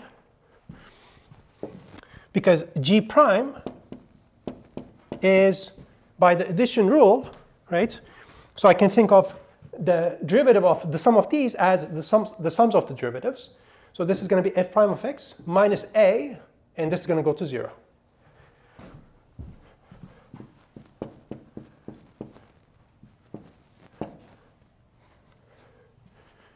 And hence, any critical point of g is a point x star that satisfies what I want.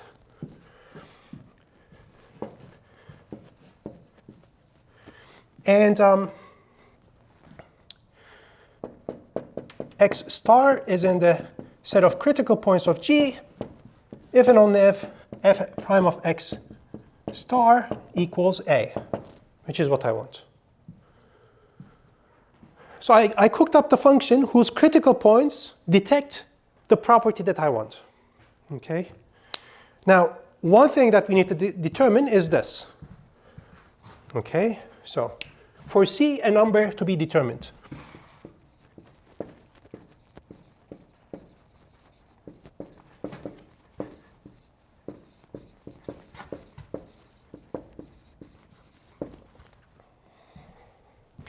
Now, what I want is the following. I want to be able to use Rolle Lemma, which requires that G, I'm trying to apply a Rolle Lemma to G, that G of alpha equals 0 and G of beta equals 0. To apply Rolle Lemma to G, we also need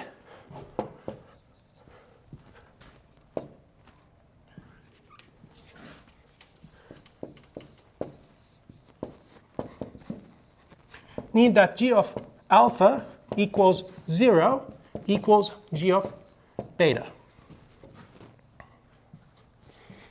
Okay, now what does that mean? If I were to plug in x equals alpha in this expression, that's going to give me some information about what this C should be, right? So let me write it here. So 0 equals G of alpha equals f of alpha minus a alpha plus c. And likewise, 0 equals G of beta equals f of beta minus a beta plus c. Now, what does this mean? This means that I can apply Rolle Lemma to G insofar as I can find one C that simultaneously solves both of these equations. Now you're going to realize that here everything is fixed except C's. So this is a fixed number, this is a fixed number, this is a fixed number, this is a fixed number. So I can solve, for instance, the first equation for C, and that gives me that C has to be A alpha minus f of alpha from the first equation.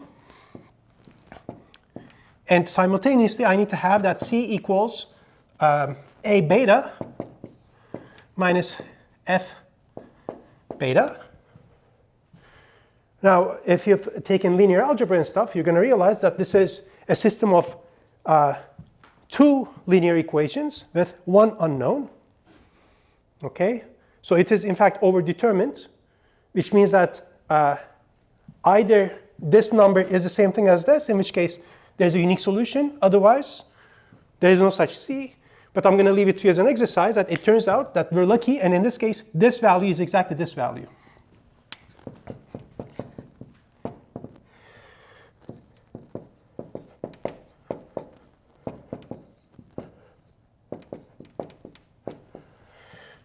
Which means that if I were to choose C to be whatever this value is, then I would be Gucci. So by, let's say, star,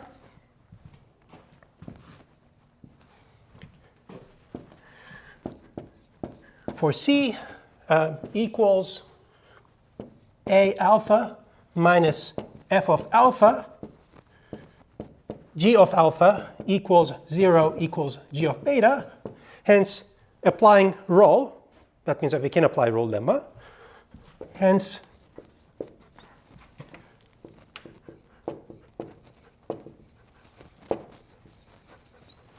Rolle to G, we obtain an X star that's a critical point of G that's strictly between alpha and beta, which is what I wanted.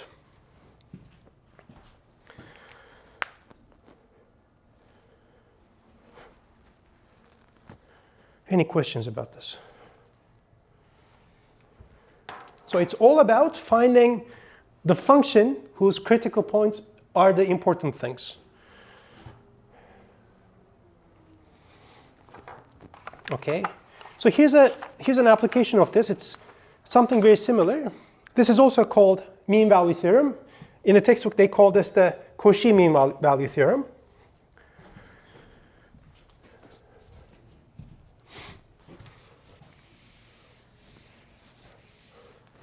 This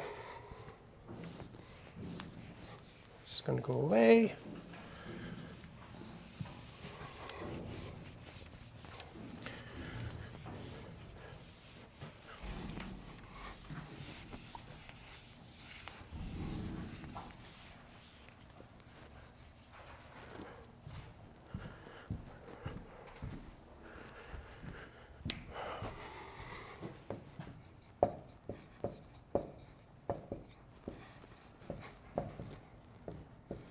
So we had seen this name before.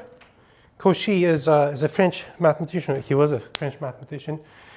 He did one of the many of the foundational work in analysis.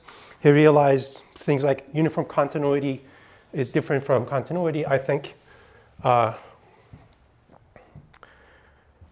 we had seen earlier something called a Cauchy sequence. I didn't spend too much time on it.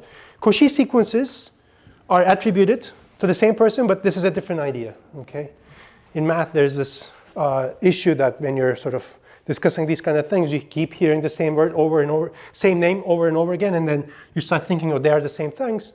But this is like, yeah, same person, different work, different works, different ideas. Now I'm going to take two differentiable functions. Again, alpha and beta. As I said, alpha is less than beta. Then there's an X star such that this happens. F of beta minus f of alpha times g prime of X star equals g of beta minus g of alpha times f prime of X star. Okay.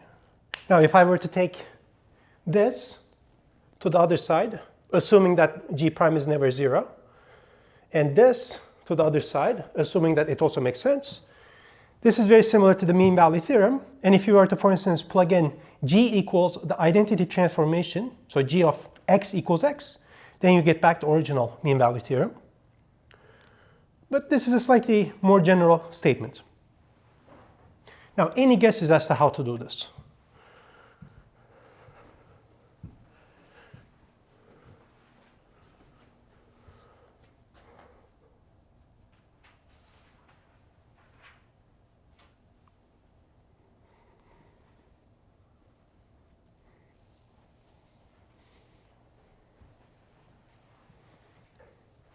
So here's a proof.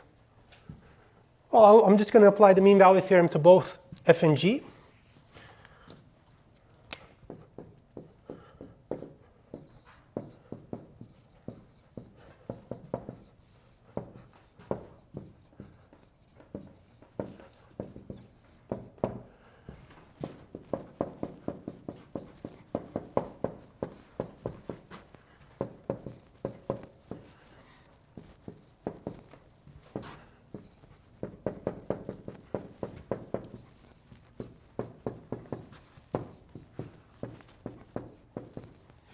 I have this for some x star. Then, well, all I need to do is to multiply. Right? So this multiplied by this is the same thing as this, or this multiplied by this thing. Okay.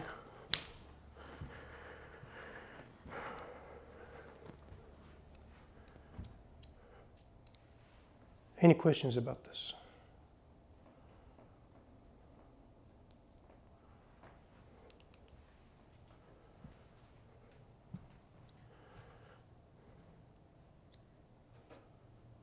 Okay. Well, this proof actually doesn't make sense. So where's the gap? There's a gap here. And this argument actually falls apart.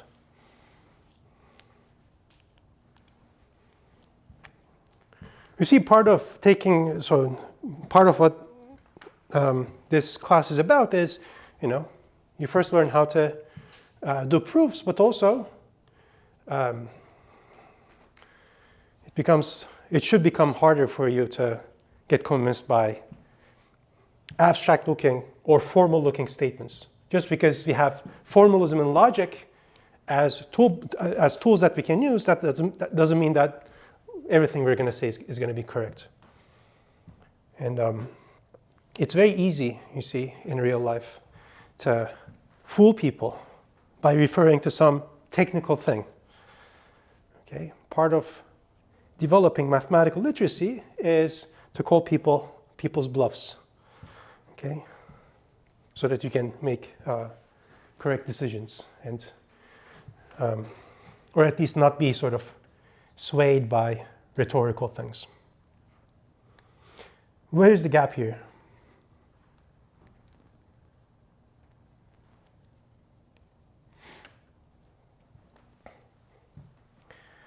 The gap is that if I were to apply the mean value theorem to f, I would get some x star. And if I were to apply the mean value to g, I would get some other x star. There's no reason for these two x stars to be synchronized. Okay? So this x star, it depends on f. This x star depends on g. So maybe I can find an x star for f and an x star for g, but maybe they're at different points. I want the same x star here. I want them to be synchronized. So this is false. Okay? So what we need to do is we need to go back to the proof of this statement and adapt the proof. In other words, we need to come up with a function whose critical points give me what I want.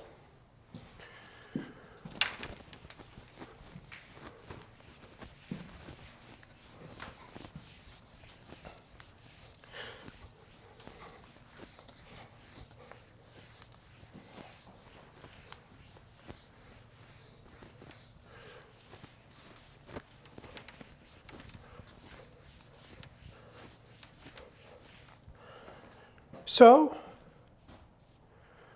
what do I need? Again, this is the equation I want. Okay? So I'm trying to find a function such that when I differentiate, I get something like this. Okay? Well,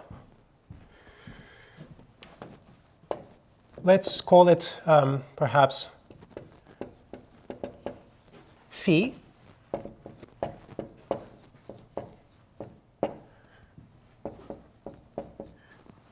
X sent to this difference minus g of x minus this difference times f of x.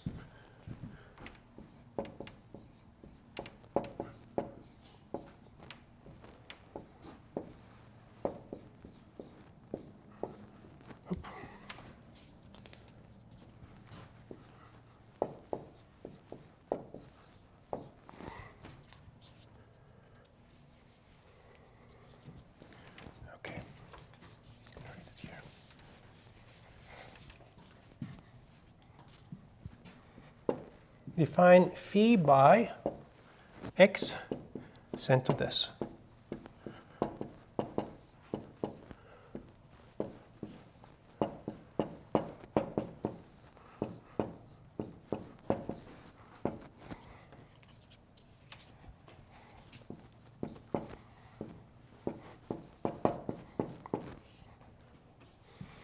But just as before, because I want to apply the Rolle Lemma, I want to add a plus c there that's going to vanish when I differentiate, just so that I have that flexibility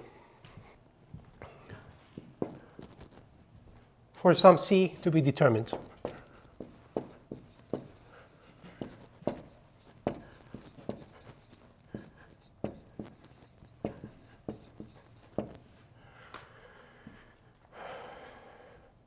Then, as before, phi is differentiable because this is differentiable. Constant multiple of a differentiable function is differentiable. And likewise, this guy is differentiable. And then the sum of differentiable functions is differentiable. So then, phi is differentiable.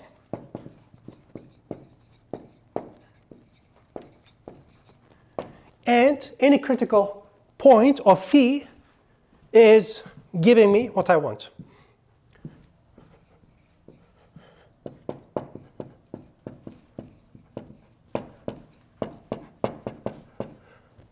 Let's say star. If and only if x star satisfies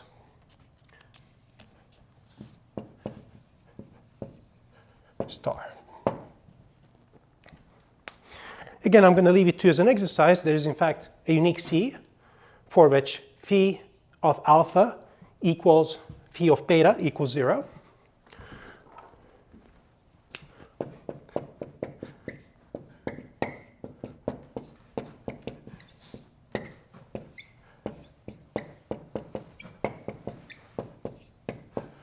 Hence, by Rolle Lemma, I'm done.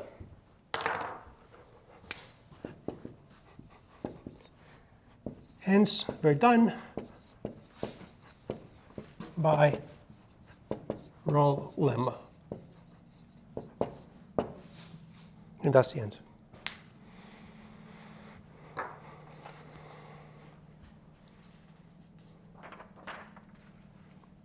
In this case, C turns out to be g of beta times f of alpha minus f of beta times g of alpha. So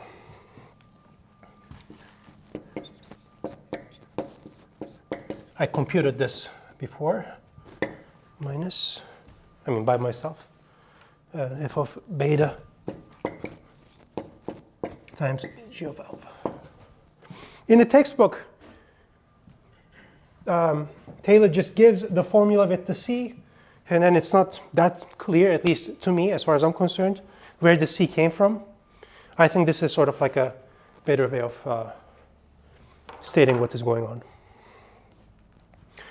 So you're trying to apply Rolle Lemma, and you're trying to cook up a function to which you can apply Rolle Lemma. That's the main method in all these proofs.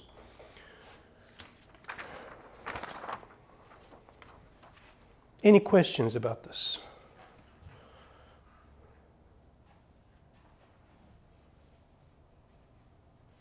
Okay. So here's a nice statement. It's not that complicated, but it's important. And you're going to see a generalization of this in problem set 6, which is uploaded, in fact. It says that if I have a function whose derivative vanishes, that can only happen if the function is constant.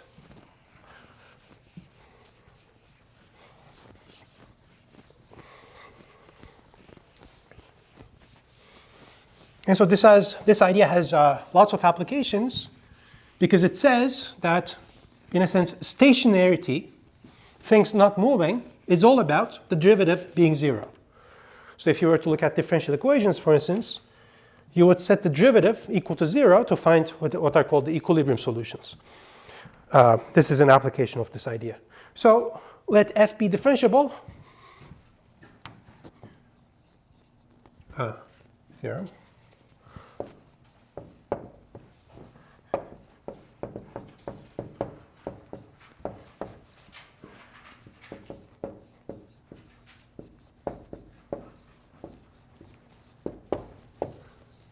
Then f is constant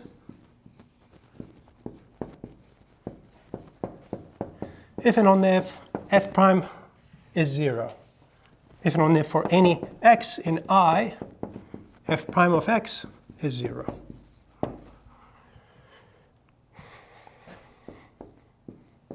The generalization of this that you're going to see in problem set 6 is that a function f that you assume to be differentiable is a polynomial of order, let's say, n, if and only if its n plus first derivative, so higher order derivative, is 0.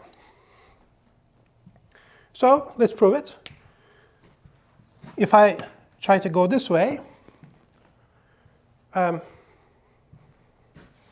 well, f of x, so I fix an x. Now I'm going to look at this little o thing.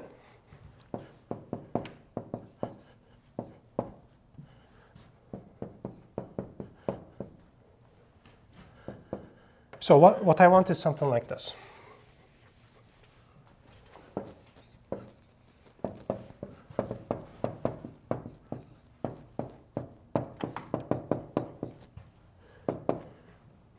I'm claiming that f prime at 0, f prime at x is 0, so I'm not going to have the h term. So that means that I'm just going to have the higher order terms. Well, but this is equal to this, because f is constant. I'm assuming that f is constant. So this is equal to this. And 0, the function that is constant is 0, certain is little o of h, which is true.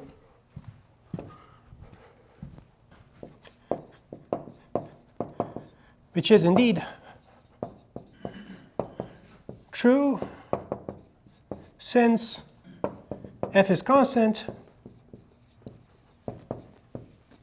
and 0 is little o of h.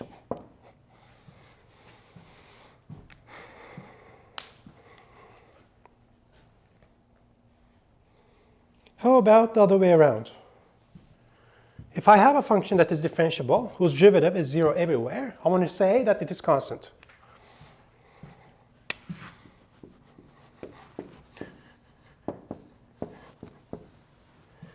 Let me let two numbers, alpha and beta, 2 points, alpha and beta, in I, such that alpha is not the same as beta. Alpha and beta here are arbitrary, so insofar as I can show that f of alpha equals f of beta, I will be done, right? Because that would mean that f is constant.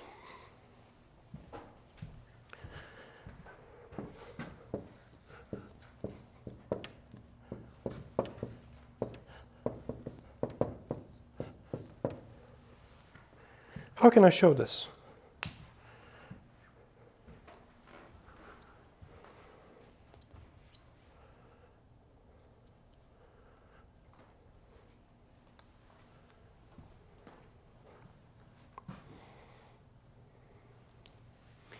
Whenever they give you two different points, and whenever you have a differentiable function, the first thing that should come to your mind is mean value theorem.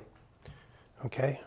If I have two distinct points, I can apply the mean value theorem, and that would give me an x star such that the rise overrun involving alpha and beta equals the derivative at that point.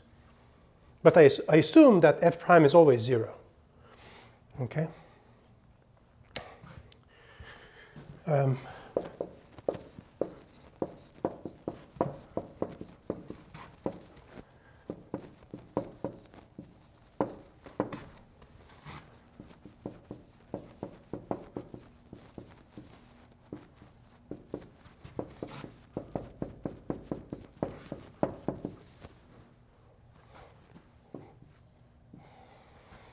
By mean value theorem, there is x star between alpha and beta.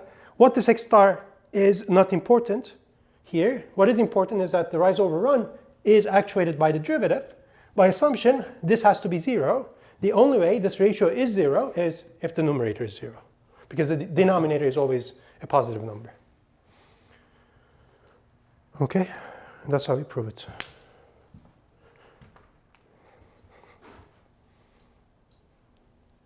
Any questions about this?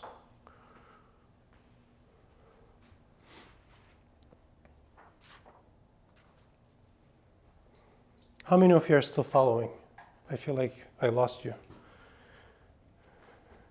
Any questions about anything? We can sort of like slow down a little bit.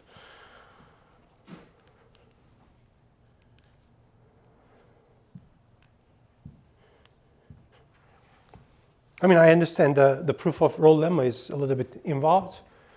At the very least, you should be able to identify where you can use it.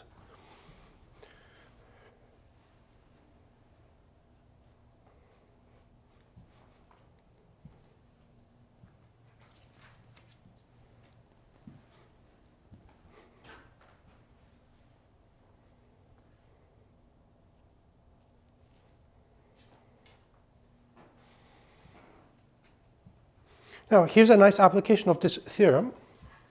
It says, and we had mentioned this before, and it's also the idea behind having this flexibility, which is this plus c. And that's going to show up, that shows up in integration as well. Well, if I were to have two functions that are differentiable, whose derivatives are the same function, then the difference between the functions should be a constant.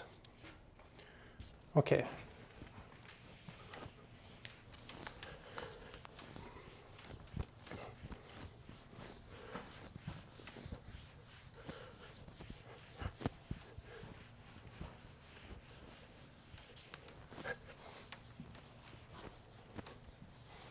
So theorem.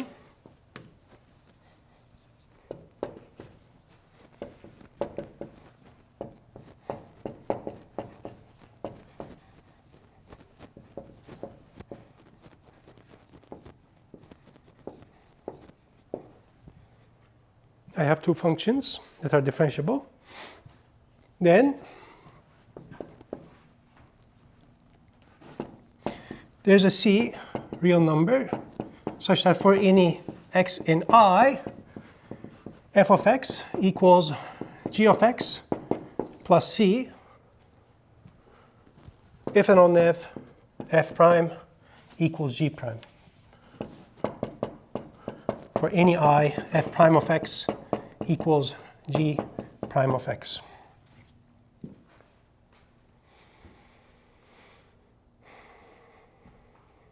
Well, the proof of this is rather straightforward. Coming from this, I can just define phi to be the function f minus g.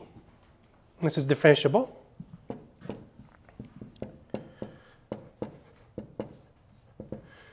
By the previous theorem, phi is constant if and only if its derivative is 0, which literally tells this.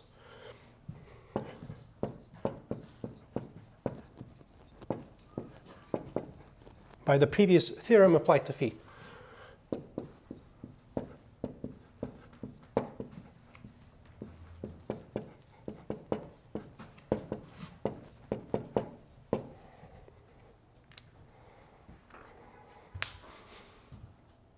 And this is why ultimately, when you're taking antiderivatives, when you're taking integrals, you always have this pesky plus a constant that shows up. Right? Because typically you start with something like this. Here, typically what you have is that f is an unknown function, and on the right-hand side you have some nice function, let's say maybe sine, and then you integrate it, and then you say, oh, if f prime equals sine, then f has to be minus cosine, plus a constant. That plus a constant is this, comes from this.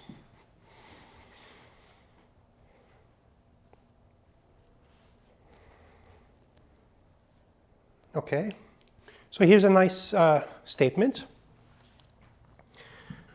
If I have a differentiable function that is such that its derivative is, what did I say here? Positive everywhere, then I can say that it is strictly increasing.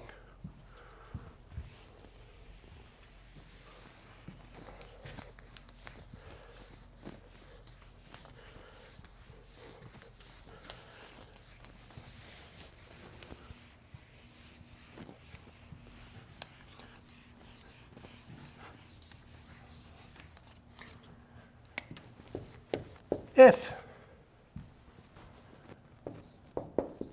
for any x in I, f prime of x is positive, then f is strictly increasing.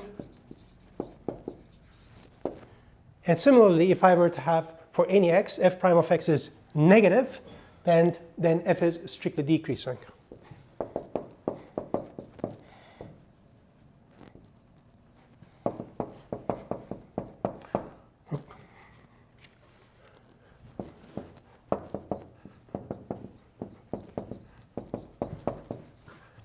Strictly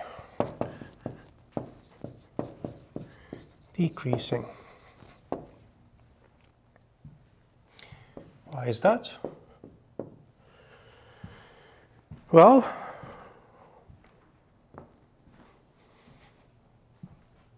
of course, I'm going to leave the second part to you. Let's just look at the first part. They're the same arguments. It's the same argument. It's going to be an exercise. What do I need? I'm assuming that f prime is positive for any x. Well, let's say alpha and beta are 2 points, and alpha is to the left of beta. How can I continue? What do I want? I want that f of alpha is strictly less than f of beta.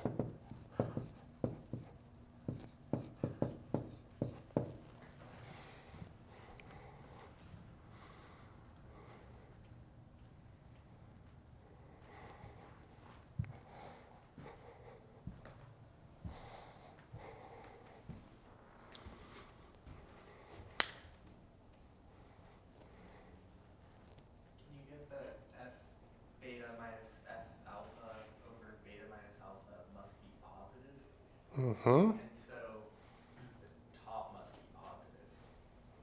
So Yes, but beta must be larger than f of alpha. but why is f of beta minus f of alpha divided by beta minus alpha positive? Oh, sorry, that isn't guaranteed yet. It is guaranteed. Yes. Since the bottom has to be positive, then the f beta must be greater than f alpha. Because if f alpha was greater, then it would be negative. So So, and we know that it's either strictly increasing or decreasing. by the mean value theorem. I want to hear the word mean value theorem coming out of your mouths. So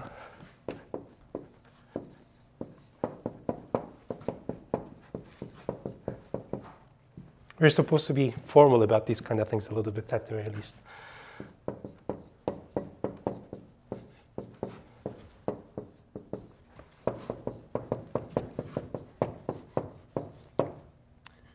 Certainly, it's exactly like your colleagues suggested. I know that f prime is always positive. I take 2 points, alpha and beta. I want the rise over run. I look at the rise over run. And mean value theorem guarantees that there is some point such that this rise over run is actuated as a derivative, which means that this rise over run is a positive number. The denominator is positive because alpha is to the right of alpha. Sorry, beta is to the right of alpha, which means that the numerator has to be alpha. Numerator has to be positive, which is what I wanted. Okay. How about the other way around? If I have a differentiable function that is strictly increasing, can I say that the derivative is positive everywhere? If that were true, probably I would have written an if and on if. This is a very important point, very subtle detail, but the converse is false. Warning, and that's going to be the last thing I'm going to say today.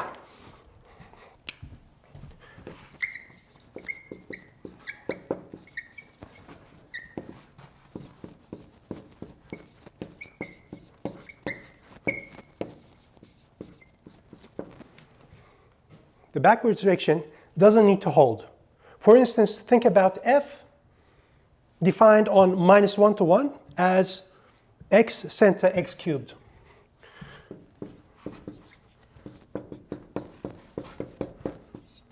x cubed. I minus 1 to 1. This is differentiable everywhere. It is strictly increasing, but it is not the case that the derivative is always positive. In particular, its derivative at 0 is 0. Okay, so let me draw the picture. This, excuse my picture, but this function looks like this, okay? So the derivative at 0 is 0, but this function is strictly increasing. Okay, so these work only in one direction, not the other way around. Okay, thank you. Have a nice weekend. I'll see you on Monday.